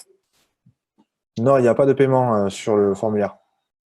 Hop, ici, vous faites les 3 petits points en haut à droite et vous faites créer une copie. Et donc, vous pouvez vous l'ajouter. Du coup, on va y venir justement à l'intégration du formulaire. Comment on fait pour partager ce formulaire? Du coup, on a un bouton ici qui s'appelle « Envoyer ». Vous avez plusieurs méthodes. Vous pouvez le partager par email. Donc, admettons, vous avez déjà des emails. Vous pouvez le partager via ce système-là. Donc, vous renseignez les emails des gens. Ce que vous pouvez faire, pour ceux qui ont déjà aussi une base de données clients, donc qui ont déjà des clients dans un fichier Excel ou dans une solution d'emailing comme Mailchimp, Sendinblue ou autre, vous pouvez envoyer un lien. C'est le deuxième bouton ici. Et donc ici, c'est un lien qui est partageable. Et du coup, vous allez pouvoir justement le partager dans un email. Vous allez pouvoir le partager sur vos réseaux sociaux. Vous allez pouvoir le partager sur Facebook, Instagram. Vous allez pouvoir l'afficher sur la boutique. Ça aussi, je vais vous montrer de suite. Admettons, votre boutique est fermée au public, mais vous pouvez quand même vous pouvez quand même du coup faire de la commande, faire du retrait en magasin et du paiement en magasin. Comment vous faites? Il y a un outil qui est très bien pour ça, c'est le QR code. Le QR code, ça vous permet justement de partager quelque chose rapidement sur votre boutique sans avoir à partager un lien qui est à rallonge comme ça. Ce lien, il est illisible, les gens ne peuvent pas l'écrire sur un bout de papier. Donc, ce qu'on va faire, moi, je vais vous présenter un outil qui s'appelle Monkey QR Code qui vous permet de faire des QR codes. Les gens, désormais, sont de plus en plus au fait de l'utilisation de cet outil. Pourquoi? Parce que avec le Covid, avec notamment les restaurants, tous les menus sont digitalisés via le système de QR code, quasiment. Donc je pense que désormais, vous avez déjà tous vu un QR code et peut-être aussi utiliser un QR code. Tout simplement, ce qu'il faut faire, c'est prendre son appareil photo et scanner, donc passer devant, et en fait, ça va vous afficher un lien à cliquer dessus. Donc je vais vous montrer comment réaliser un QR code de façon simple et efficace. Il va falloir rentrer d'abord votre URL. Donc ici, on efface l'URL de test et on met l'URL du Google Form. Donc c'est une URL très très longue. Derrière, on peut paramétrer éventuellement des couleurs. Donc si vous voulez mettre en place des couleurs particulières, vous pouvez soit sélectionner les couleurs ici, soit faire un dégradé de couleurs, éventuellement, hop, du rouge vers du bleu, hop, linéaire, ok. On peut éventuellement ajouter un logo, donc vous pouvez télécharger votre logo qui se mettra au milieu du QR code, si jamais. Et on peut aussi customiser le design, donc par exemple, je peux faire ça. Et derrière, je vais faire créer le QR code, parce que attention, celui-là, c'est pas le bon. Il va falloir le créer. Et donc derrière, ça va actualiser, ça va bouliner, et ça va vous faire un QR code de ce type. Derrière, vous allez pouvoir le télécharger et l'imprimer, du coup, pour le mettre sur votre vitrine. Comme ça, même si elle est fermée, vous pouvez mettre un mot, click and collect, et mettre le QR code en dessous. Et le QR code, au final, il vous permet, comme ça, quand les gens passent devant, ils pensaient que vous étiez ouvert, ils passent devant, ils voient quand même que vous faites du click and collect, et du coup, ils peuvent scanner et faire le formulaire directement. Donc, vous pouvez faire le test à l'écran, directement, de scanner. Je vais le faire aussi en live. Donc, hop, hop, si je scanne ce QR code, ouvrir Google Doc dans Safari, et du coup, j'arrive directement sur mon formulaire. Donc, c'est très rapide à mettre en place, c'est actionnable facilement, et les gens, ils ont juste à répondre à un formulaire au final. Donc, c'est assez bien fait, et je vous invite vraiment à essayer ce genre de mise en place qui est rapidement actionnable. Est-ce que vous voulez qu'on revoie une étape sur ça, ou est-ce que c'était clair? Si vous voulez, je vous mets le lien hop, de QR code Monkey dans le chat.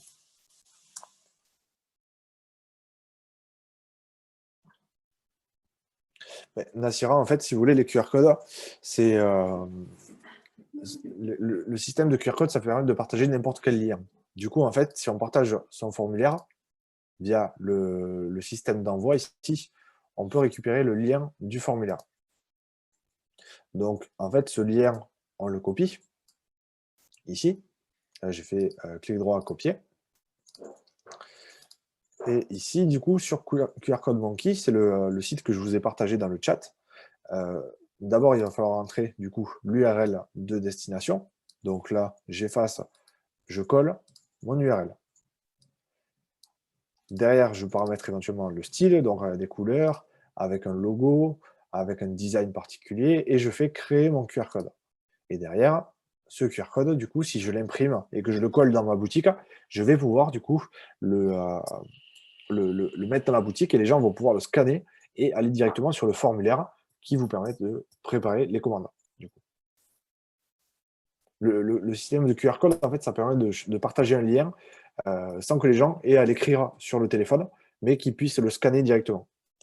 L'URL, vous le trouvez justement dans le formulaire que vous avez créé. Donc là, vous avez la main normalement là-dessus. Je vous ai donné la main avec le lien dans le chat.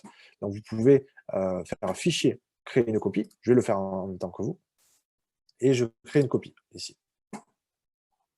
Voilà. Donc ça c'est la copie de mon premier formulaire de contact. Vous allez arriver au même endroit que moi ici. Oui, ça marche pour n'importe quel lien, en fait, Virginie.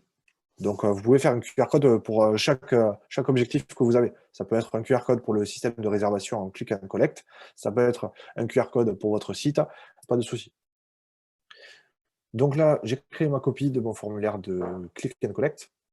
Derrière, je renseigne les informations que je souhaite collecter en fait, de mes clients.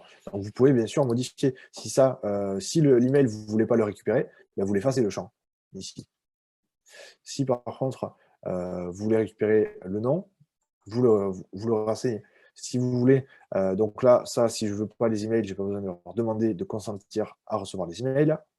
Mettons le numéro de téléphone, par contre, ça, je le veux. Hop. Ensuite, les informations sur la commande. Donc ça, je peux le modifier, bien sûr. Donc là, ça pourrait être hop, fruits. Produit 1, banana. Produit 2, je sais pas moi, pomme. Produit 3, poire. OK? Vous voyez ce que je veux dire? J'ai un QR code sur ma carte de visite. Comment l'enregistrer pour mettre sur ma porte d'entrée? Derrière, en fait, vous avez un bouton de download. Donc, vous pouvez l'enregistrer ici. Hop. Vous l'enregistrez, donc vous pouvez imprimer. Voilà.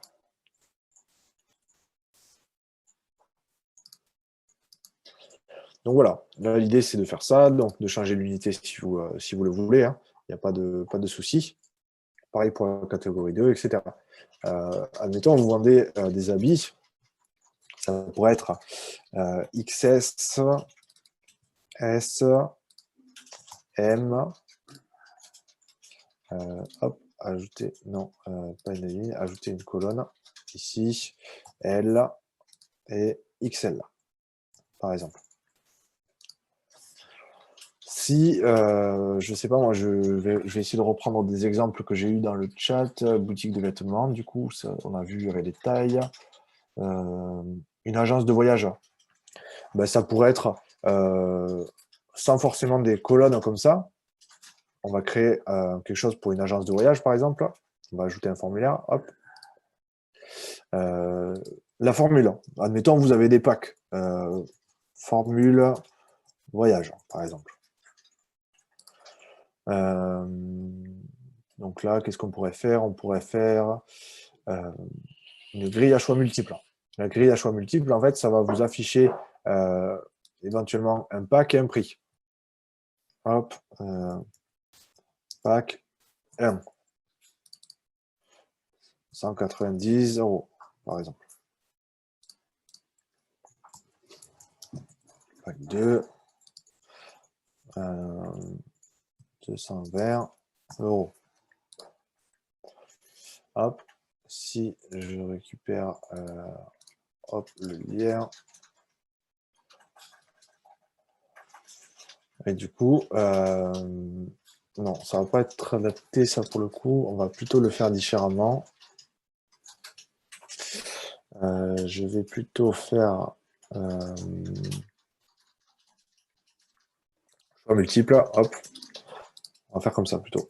Pack 1.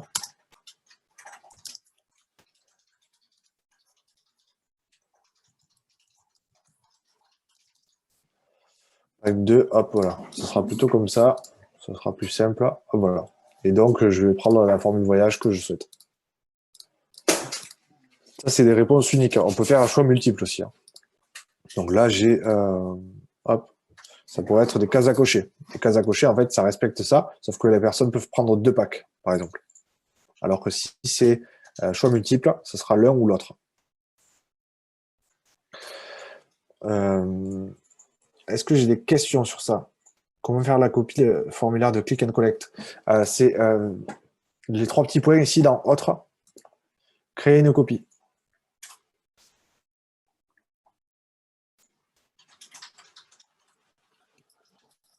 Donc, dès que vous êtes sur l'administration du formulaire, vous pouvez créer une copie.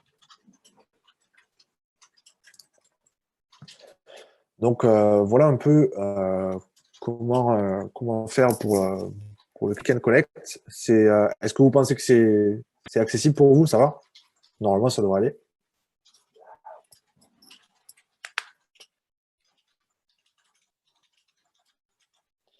Ben, ça, en fait, Lisette, c'est un système de click and collect. C'est du click and réserve pour être vraiment précis, mais c'est un système de réservation en ligne. Celui incluant le paiement en ligne, ça sera plutôt sur la partie e-commerce, et donc ça sera les ateliers 4 et 5. Sur le prochain atelier, on va parler de boutique Facebook et Instagram plutôt.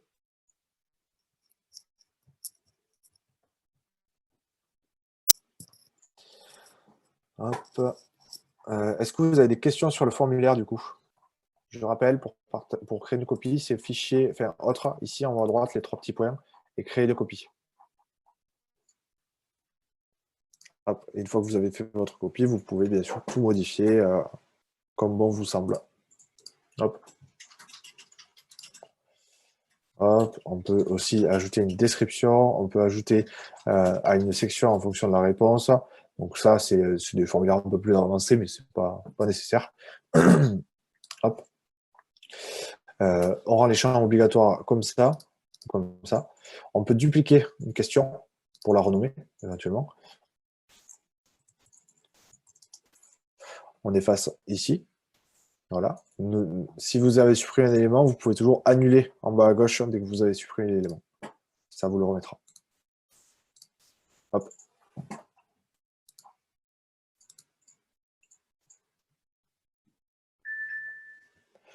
Est-ce que vous avez des questions sur ça? Normalement, quand vous arrivez là-dessus, vous allez peut-être arriver là-dessus éventuellement. Donc là, vu que je vous ai partagé, vous pouvez le récupérer dans Google Forms. Et en fait, ici, en haut à droite, les 3 petits points, vous faites créer une copie. Ouais, juste là. On va le faire de suite. Alors en fait, pour l'intégrer sur le site, on peut le mettre directement sur son site. Ça dépend de comment vous gérez l'administration de votre site. Hop, je peux vous montrer avec un exemple en live, si vous voulez, de création de site. Hop. Donc en fait, vous allez avoir un bouton dans Renvoyer, qui est un bouton avec 2 crochets ici, qui sont en fait le fait d'intégrer de façon code votre formulaire. Donc ici, en fait, c'est tout simplement un code HTML à copier, c'est une balise iframe qu'on copie, et directement, ça va afficher de façon dynamique le formulaire en question. Je vais plutôt prendre celui-là, hop, hop, du coup, copier ce code, hop, on peut personnaliser la largeur et la hauteur éventuellement. Donc ici, je vais modifier une page, hop, admettons, hop, voilà, je vais modifier celui-là.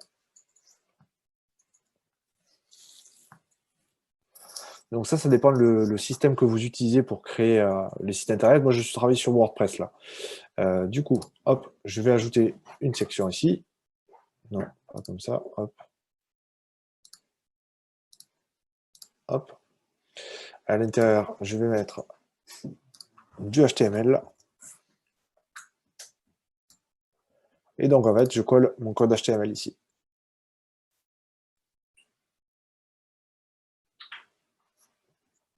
Hop. Je vais vous montrer ce que ça donne. Et donc ici, en fait,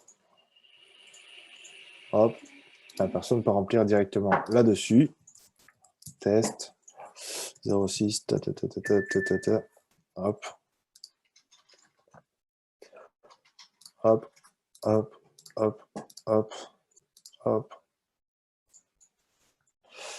hop, hop, hop, hop, hop.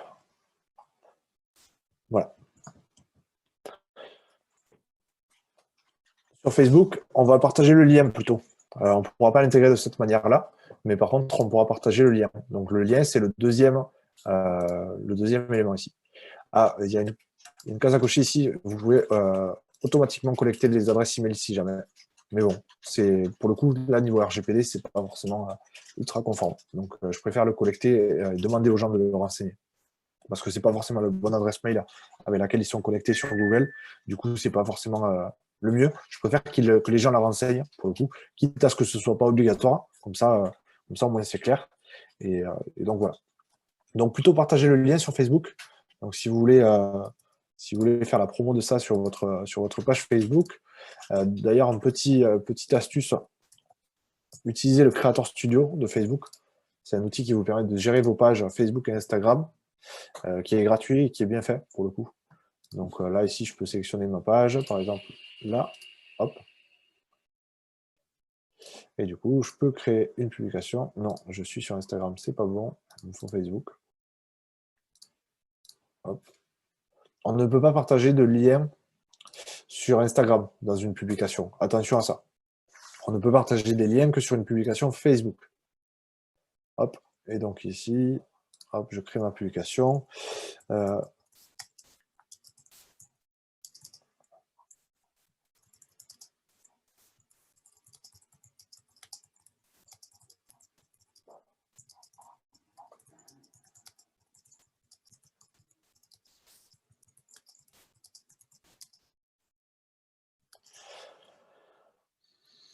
Hop.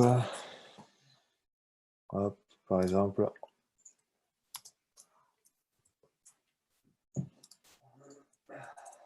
Par exemple, vous pouvez mettre une petite photo, etc.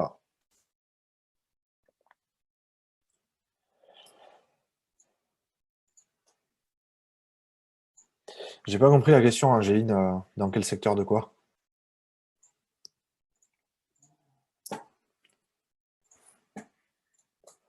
Ce que vous pouvez faire aussi sur Facebook qui peut être intéressant, c'est on peut personnaliser les boutons de la page Facebook. Hop. Je sais pas si vous voyez ça. On peut personnaliser le bouton principal de la page Facebook. Du coup, ce que vous pouvez faire, c'est que vous pouvez modifier ce bouton ici. Et on peut faire, par exemple, un bouton commander, il me semble, bon, commander à manger si jamais vous faites à manger. Et il me semble que c'est... ok, hop. Ça peut être, par exemple, acheter éventuellement, même si c'est pas vraiment acheté parce qu'il n'y a pas de paiement en ligne, mais ça peut être commandé. Mais moi, j'ai pas la bonne catégorie là pour le coup. Mais si jamais, on peut le personnaliser de façon différente. Hop, on peut faire voir la carte cadeau, par exemple. On peut prendre rendez-vous, obtenir un devis, nous contacter, voilà. Et derrière, à l'intérieur, en fait, on peut partager un lien en particulier. Et donc, au final, ça redirige vers le Google Form. Ben, Angéline, vous pouvez faire une page directement, en fait, sur votre site, qui est la page formulaire de commande, par exemple. On peut faire une page commandée, ou sinon, vous pouvez directement peut-être la mettre dans la page contact. Ça dépend, ça dépend vraiment de votre site, pour le coup. C'est très variable.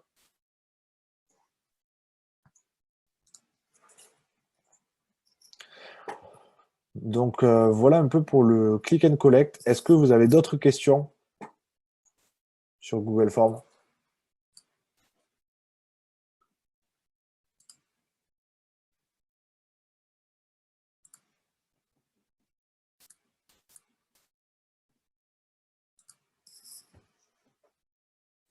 Ok. Est-ce qu'on peut le jeu de forme pour reprendre les données du fichier Excel plus produit? Je connais pas de jeu de forme pour le coup. Mais à voir.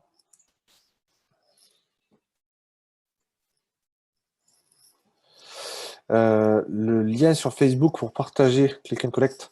Ben, en fait, le lien que vous partagez, c'est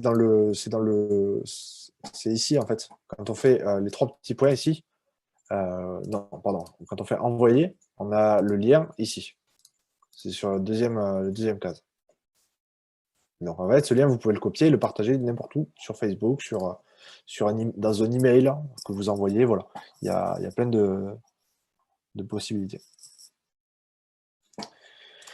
Du coup, on va passer à la dernière étape, qui est le fait de créer des fiches produits directement sur Google My Business. Donc, je pense que vous avez tous la main sur votre fiche Google My Business. Je pense que vous l'avez mise à jour.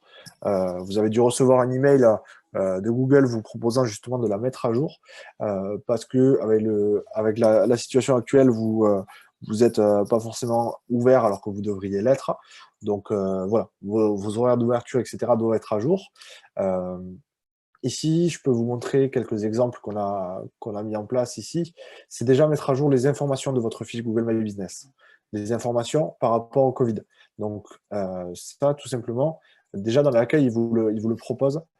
Tenez vos clients informés pendant l'épidémie de Covid-19. Et donc, en fait, on peut directement mettre à jour ces horaires d'ouverture ou publier votre actualité sur le Covid-19. Donc là, nous, on l'a fait. Hop. Sinon, quand on crée un post, ça vous le propose directement. Info Covid-19. Et donc, on peut mettre à jour les informations. Donc, nous, on l'a fait, il me semble, sur celui-là. Voilà. On l'a fait, on a mis notre showroom est fermé au public jusqu'au 1er décembre conformément aux consignes sanitaires du confinement, mais nous assurons l'achat à distance, le retrait des commandes et les livraisons comme le gouvernement nous l'autorise. Vous pouvez nous contacter par téléphone ou par mail. Et donc, on peut ajouter un bouton, donc appeler par exemple, ou sinon l'email est cliquable directement. Pareil, on a mis des informations sur le dernier meuble qu'on propose avec ce professionnel-là. Comment on fait pour mettre à jour ces informations? Ici, en fait, dans la section des informations qui sont présentées, vous allez avoir des attributs. Les attributs, c'est ici. Et donc, on peut ajouter des attributs en rapport avec la situation actuelle. Par exemple, la température des employés est contrôlée. Les employés portent des masques. Masque obligatoire dans l'établissement. Obligation pour le personnel de désinfecter les surfaces entre chaque client. Parfois, parois de protection en caisse. Prise de température obligatoire. Rendez-vous obligatoire, etc., etc. Donc là, pour le coup, nous, c'était pas forcément possible. Mais voilà, il faut savoir que vous pouvez le mettre en place si vous recevez du monde, comme quoi vous avez le masque, vous avez une paroi de plexiglas en caisse, etc. Donc tout ça, vous pouvez le suivre. Hop. Ensuite, du coup, on va s'intéresser aux produits sur Google My Business. Donc, pour ça, il faut avoir la main, bien sûr, sur sa fiche Google My Business. Donc là, vous allez arriver, vous, directement, normalement. Je vais prendre lequel? Je vais prendre celui-ci. Je vais prendre Dreamtime, c'est un magasin de meubles. Je vais pouvoir ajouter mes produits. Hop. Et ici, ça va me proposer, en fait, dans la section produits, de commencer et de présenter les produits.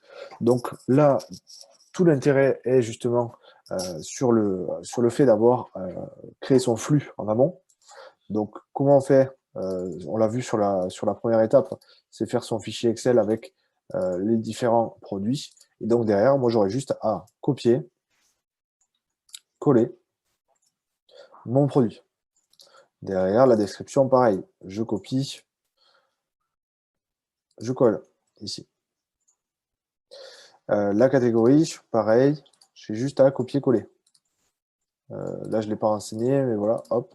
Si je fais ça, je copie, je colle. Préfixe, ou sinon une gamme de prix entre temps et temps. On peut le renseigner aussi. Donc, admettons, hop, 250, hop, et derrière la photo. D'où l'intérêt d'avoir fait des photos aussi en amont. Donc, il y a un petit processus, on va dire, à préparer en amont. C'est de se préparer les photos des produits, de se préparer le flux des produits, donc le fichier que je vous ai partagé. Et derrière, vous allez pouvoir mettre en ligne vos produits sur à peu près toutes les plateformes. Sur Google Forms, vous pouvez aussi mettre des photos des produits dans le questionnaire directement. Hop. Ici, hop. Vous voyez, il y a un bouton photo ici. Est-ce que toutes les catégories de fiches Google My Business peuvent créer des produits sur Google My Business, s'il vous plaît? On va vérifier ça de suite, mais il me semble que oui, même pour les boîtes qui font de la prestation de services, vous pouvez faire des produits services. Hop. Alors, là, par exemple, ça, c'est une société de finance. Voilà, ouais. On peut quand même créer des produits. Alors que là, ils sont en catégorie hop, consultant en ressources humaines. Donc, vous voyez, même des consultants en ressources humaines peuvent avoir des produits. Donc, il n'y a pas de souci. La fonctionnalité produit apparaît sur toutes les boîtes, hein, pour le coup.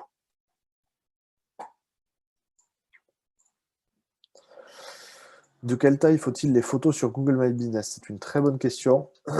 Alors, ça va dépendre. Il me semble que de mémoire, c'est des formats carrés, en termes de ratio. La taille en pixels, c'est pas un souci, c'est Google qui va redimensionner. les images sur les plateformes comme Google, Facebook ou autres, vous n'êtes pas obligé de faire un travail dessus. C'est surtout les images sur votre site internet où là, ça va être important de les redimensionner, de les compresser. Mais sur ces solutions-là, ce n'est pas forcément nécessaire. Hop, hop, hop. Hop. Voilà. Donc là, je peux directement créer mon produit. Éventuellement, ça me propose directement de le redimensionner. Donc, si jamais je peux faire ce que je veux, donc si je veux faire un format vraiment spécifique, je peux. Si je veux faire un format vraiment spécial, c'est possible. Donc, il n'y a pas de redimension sur Google, pour le coup. Non, malheureusement, on ne peut pas importer en masse des articles sur Google My Business. C'est un de ses défauts. On ne va pas pouvoir le faire. Sur Facebook, ça sera possible. Sur Facebook, on pourra importer une liste de produits. Donc oui, sur Facebook, ce sera possible, mais il y aura des conditions à respecter. Donc ce flux, si vous avez un e-commerce, vous allez pouvoir l'importer sur Facebook si vous avez les liens de la fiche produit et les liens des images. Donc oui, vous allez pouvoir le faire. D'accord. La fiche Google, si elle n'est pas validée, c'est parce que vous n'avez pas saisi le code de validation. Pour ça, en fait, quand vous avez créé la fiche, vous avez dû recevoir un courrier de validation à l'adresse que vous avez renseignée sur la fiche. Si vous n'avez pas ce courrier et que vous avez plus de 5 jours que vous avez créé la fiche, mais dans ce cas-là, vous avez un bouton sur lequel vous pouvez renvoyer le courrier postal à l'adresse. Et donc, normalement, vous avez la main sur l'adresse. Et donc, dans 5 jours max, vous allez recevoir le courrier qui vous donnera le code de validation. Vous pouvez faire renvoyer le courrier à la même adresse. C'est un courrier postal. Voilà un peu pour créer des fiches sur Google My Business. Malheureusement, comme je l'ai dit, on ne peut pas importer un fichier avec toutes les fiches produits. Donc, c'est dommage. Si jamais vous avez, comme certaines personnes dans le chat, 3000 produits, vous n'êtes pas obligé de renseigner les 3000 produits. Je l'ai fait avec un pro qui a aussi beaucoup de références, qui a plusieurs milliers de produits sur son site. C'est la boutique du soudeur. Je ne sais pas si je l'ai là-dessus. Non, je ne l'ai pas. Du coup, hop. Comment ça apparaît sur Google? Déjà, ça apparaît ici. Donc ici, je vais avoir la possibilité d'afficher certains produits. Donc nous, ce qu'on a fait, c'est que vu qu'il y a plus de 1000 produits sur le site, on a mis les 6 principaux et les 6 produits qui marchent le mieux sur le site pour pouvoir justement avoir des produits d'appel. L'avantage de ça, en fait, c'est que c'est une vraie publicité pour vous dans les résultats de recherche. C'est un peu à l'image de Google Shopping. Si je tape dans Google Shopping poste à souder, vous me parliez tout à l'heure de Google Shopping, justement. Hop, non. Vous voyez, on retrouve exactement les mêmes produits ici. Ici, on dirait les mêmes fiches produits, on dirait de la publicité, sauf que je ne paye pas pour ça. C'est gratuit. Et en plus de ça, il y a des boutons pour appeler ou pour acheter directement le produit. Donc là, entre autres, c'est un site e-commerce, mais j'ai la possibilité de mettre en place ça sans forcément créer un bouton d'achat. Je peux créer un bouton d'appel, je peux créer un bouton pour justement envoyer un message directement. Je peux le faire ici. Je vais vous montrer comment. Hop. Non, produit. Voilà. Donc ici, en fait, je peux ajouter un bouton, c'est facultatif, c'est pas obligatoire, mais du coup, je peux faire un bouton commander en ligne si j'ai un site e-commerce. Bouton acheter, pareil, c'est pour le site e-commerce, donc commander et acheter, c'est à peu près pareil. Le bouton commander en ligne, par exemple, vous pouvez mettre le lien de votre formulaire. Donc, par exemple, ici, je fais envoyer, je récupère mon lien, et donc au final, je crée mon produit avec le bouton de commande qui est au final mon formulaire Google Doc. Est-ce que vous voyez le lien entre les différents outils?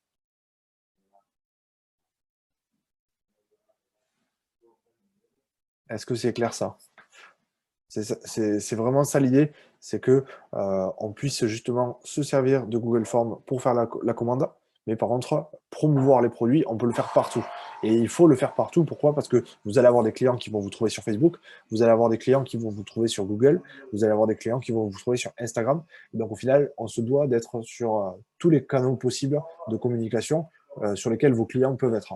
Bien sûr, si vous faites du B2B, vous n'allez pas forcément faire du Snapchat, c'est sûr. Mais par contre, de manière générale, Facebook, Instagram, c'est des très grosses régies, Google aussi. Et donc, vous devez être au moins sur ces trois pour pouvoir avoir un maximum de visibilité. Pour moi, c'est ça la grosse priorité, c'est Facebook, Instagram et Google. Et donc, au final, on va balayer les trois outils sur les deux premiers ateliers. Et derrière, on verra comment aller un peu plus loin pour promouvoir encore plus ces différents outils. Donc là, je peux vous refaire le process de création d'une fiche. Je sélectionne une photo de produit ici. Si je veux la redimensionner, je peux la redimensionner. Donc, si je veux faire un ratio un peu différent, hop, voilà, je sélectionne tout éventuellement. Sélectionner. Je nomme mon produit. Donc, je récupère, par exemple, mon titre de produit ici. Je copie-colle. Ici aussi. Non, c'est pas ici. C'est ici. Hop. La catégorie. Hop, voilà. Test. Le préfixe. Donc, 500. Et derrière, le lien, toujours pareil, donc avec votre Google Form qui vous permet de commander en ligne. Comme ça, vous aurez à chaque fois les infos. Donc ça, après, une fois que vous avez mis en place tout ça, l'idée, c'est d'en parler. Donc, n'hésitez pas à mettre en place des QR codes sur la boutique pour les gens qui passent devant. Ça peut être intéressant. J'ai vu des gens, des boutiques à Toulouse là, qui avaient mis carrément sur les vitrines avec du feutre blanc, click and collect, écrit en gros dessus. Click and collect, regardez sur le site, regardez sur Facebook ou autre. Donc c'est bien, comme ça les gens ils passent devant, ils ont l'habitude de vous voir ouvert, ils vous voient avec la voiture par exemple, et du coup ils voient que vous faites du click and collect. Du coup ils vont peut-être chercher sur Google derrière votre établissement. Et du coup il faut essayer de réfléchir à ça aussi, au parcours utilisateur. C'est-à-dire que votre client habituel, il passe devant chez vous, il voit que vous êtes fermé, il voit que vous avez écrit click and collect. Allez regarder sur Google. Du coup, la personne, elle va faire quoi? Elle va vous chercher sur Google. Du coup, elle va vous trouver. Elle va vous trouver en tapant votre nom d'enseigne. Et derrière, elle va pouvoir voir vos produits. Elle va pouvoir cliquer sur acheter et elle va arriver sur un formulaire de commande. Et donc, au final, elle va pouvoir commander en ligne, choisir la date où elle va récupérer la commande. Et vous, une fois que vous avez fait tout le paramétrage de créer vos fiches produits, de créer éventuellement des produits sur Google, et ensuite d'avoir le formulaire de paramétrer, ben, une fois que vous avez fait ça, tous les jours, vous ouvrez uniquement le flux qui remonte, c'est-à-dire enfin, le flux des commandes pour le coup. Et donc au final, vous avez juste à faire le suivi de la commande avec ce fichier-là. Donc au final, ce fichier, c'est votre tableau de bord de la prise de commande en ligne. Et c'est ça qui est intéressant, c'est que ces liens, vous pouvez les partager sur Facebook, sur Instagram, dans la bio éventuellement. Vous pouvez envoyer des emails, vous pouvez le partager sur Google. Et du coup, au final, tous ces éléments-là vous permettent d'avoir tout centralisé, la prise de commande centralisée via un outil qui est Google Form, du coup, et via ce fichier Excel. Si jamais vous n'aimez pas le système de fichier Excel, vous pouvez aussi très bien le faire via les réponses ici que vous trouvez. Et donc ici, on peut avoir le récap des réponses. C'est un peu moins lisible, je trouve, qu'un fichier Excel, surtout si on a beaucoup de commandes, mais ça reste quand même accessible. Hop, je peux avoir ça, je peux avoir ça. Éventuellement, je peux voir les réponses comme ça, de cette manière. Donc voilà. Mais le problème, c'est que si on a beaucoup de commandes à traiter, c'est un peu long de faire ça, je trouve. Hop. Là, c'est le même. Hop. Je peux vous montrer ici si on a plusieurs commandes. Hop. Donc voilà, les 8 réponses, je les ai comme ça. J'ai tous les noms ici qui apparaissent. J'ai les emails ici, mais voilà, c'est pas bien exploitable, on va dire, comme fichier. Par contre, sur Excel, c'est directement plus parlant. Je sais tous les noms, je sais les heures, je sais s'ils sont clients ou pas, je sais quels produits ils veulent et en quelle quantité. Si c'est vide, ça veut dire qu'ils n'en veulent pas. C'est simple. Donc au final, ce que je peux faire, c'est ça. Je me sélectionne la formule et là, je traite ma commande. Donc là, qu'est-ce que j'ai sur je vais faire la mienne, par exemple. OK. Donc ça, c'est Vincent qui a commandé, qui est déjà client, je le connais, ok, très bien. Il a donné son email. Alors, il veut 500 grammes de bananes, 1 kg de pommes, 1 kg de tomates, 1 kg de poireaux, 1 kg de ça. Ok, je prépare ma commande. Je prépare ma commande. Voilà, je regarde un peu plus loin. À quelle heure il souhaite être livré? Il souhaite pardon, récupérer la commande. Ok, il souhaite récupérer la commande de 14. Ok, ben, en fait, je prépare soit en avance si je peux, si c'est pas du périssable. Sinon, je préparerai la veille, éventuellement. Mais sinon, en attendant, si c'est des habits, par exemple, ou autre, ben, tout simplement, la personne, elle peut préparer à l'avance ses commandes. Donc ça aussi, c'est assez intéressant. Comment mettre en ligne les créneaux pour que les clients prennent rendez-vous sans appeler? Euh, que les clients prennent rendez-vous. Ce que vous pouvez faire pour la prise de rendez-vous, moi, ce que je vous conseille, en tout cas, c'est d'utiliser Calendly.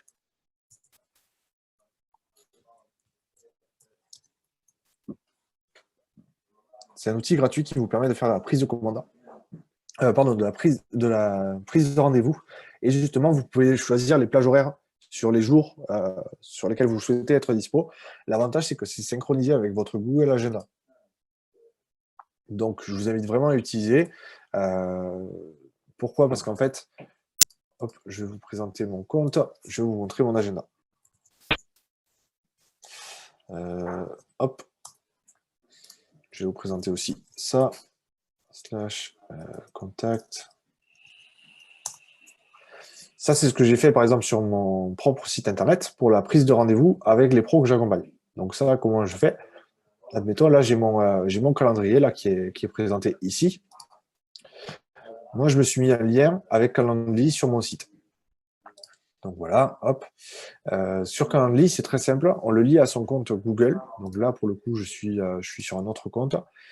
Et du coup, en fait, c'est un lien partageable et on peut créer justement plusieurs types d'événements.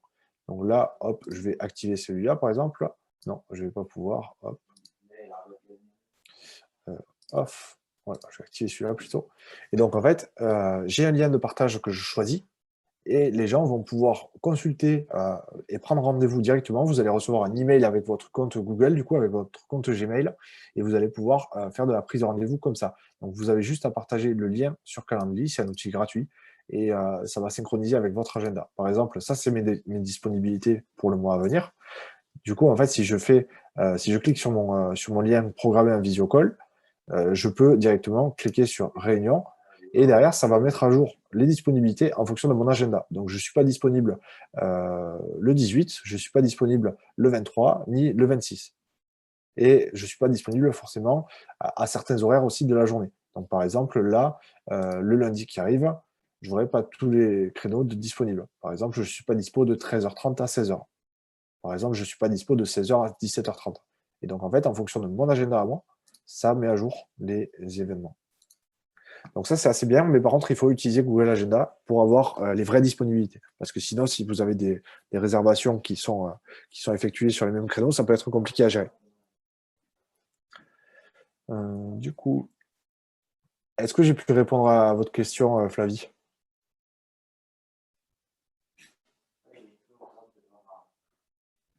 Ok, super. Ouais, je vous invite vraiment à utiliser Calendly, c'est vraiment bien fait. Ça le fait pour vous, quoi.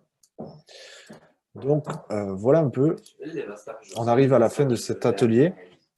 Je vais vous présenter WhatsApp Business rapidement. On en reparlera aussi sur le prochain atelier de WhatsApp Business, donc c'est pas un souci. En attendant, en fait, ce que vous pouvez faire sur WhatsApp Business, il faut le savoir, c'est que vous pouvez aussi ajouter vos fiches produits. Je vous ai mis des captures d'écran des étapes. C'est assez simple à mettre en place en fait et ça permet de présenter vos produits. Vous pouvez faire un compte professionnel sur WhatsApp. C'est une nouvelle application à télécharger. Vous pouvez le chercher dans App Store et Play Store. C'est gratuit.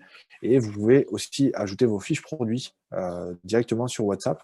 Donc en fait, vous allez avoir, quand vous contactez la personne, vous allez avoir un bouton boutique qui apparaît. Donc là, c'est le côté interface.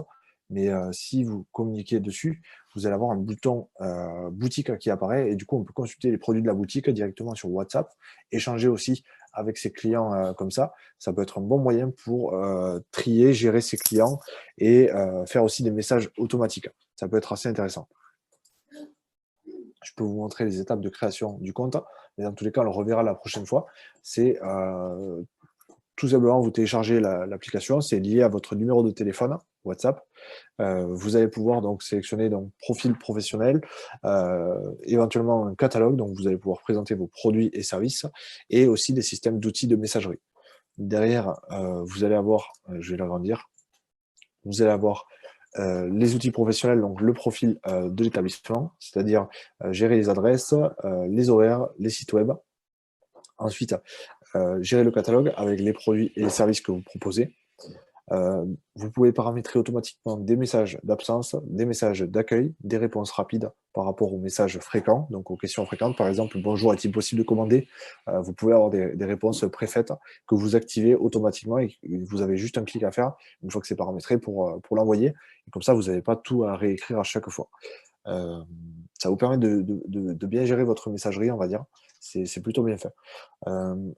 Ensuite, les étiquettes, c'est pour organiser les discussions clients, c'est pas forcément le principal. Le principal, ce qu'on va présenter, c'est l'ajout d'articles, l'ajout de la présentation de la boutique via WhatsApp. Donc là, on peut ajouter un article de façon très simple. C'est une image, un nom, un prix, une description. On peut éventuellement ajouter plus de champs si jamais il y a des variables comme les tailles, comme le poids, etc., comme les quantités, etc., etc. Modifier le profil de l'établissement, donc avec la description de l'entreprise, le numéro de téléphone, le nom de l'entreprise, les horaires d'ouverture, l'adresse, etc. Et là, ça va être du coup le fait de partager. On peut partager en fait son établissement, son nom d'établissement. C'est ici en fait dans plus d'outils, on peut faire lien court. Donc là, en fait, ça permet de partager directement le lien pour contacter les gens via WhatsApp. Ça peut être bien aussi. Dans tous les cas, ça, on y reviendra sur le prochain atelier.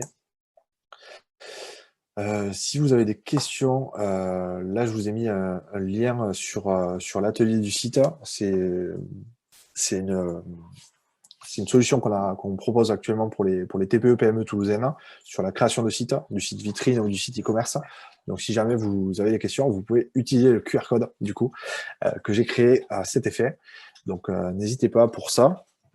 Je pense que je vais relaisser la main à Marie pour clôturer ce premier atelier. Vous pouvez avoir des questions, n'hésitez pas à faire ça dans le chat. Je peux y répondre, je suis dispo là. Il y a un temps dédié aux questions-réponses. Donc voilà, n'hésitez pas à me faire vos retours, à poser vos questions, qu'on puisse échanger là-dessus, il n'y a pas de souci. Merci Vincent. Oui, il y a encore quelques petites minutes sur le chat, mais pas beaucoup. Faites vite si vous voulez poser des questions. Et pour répondre aux dernières questions, oui, vous allez recevoir la présentation à l'issue du webinaire par mail et le lien du replay, tout à fait. Comme ça, si on est passé un petit peu vite sur certaines étapes, vous aurez l'occasion de le réécouter. C'est normal, Angéline, c'est parce que vous êtes en droit de lecture. Il faut faire un fichier, créer une copie. Hop, vous faites fichier, créer une copie pour le flux.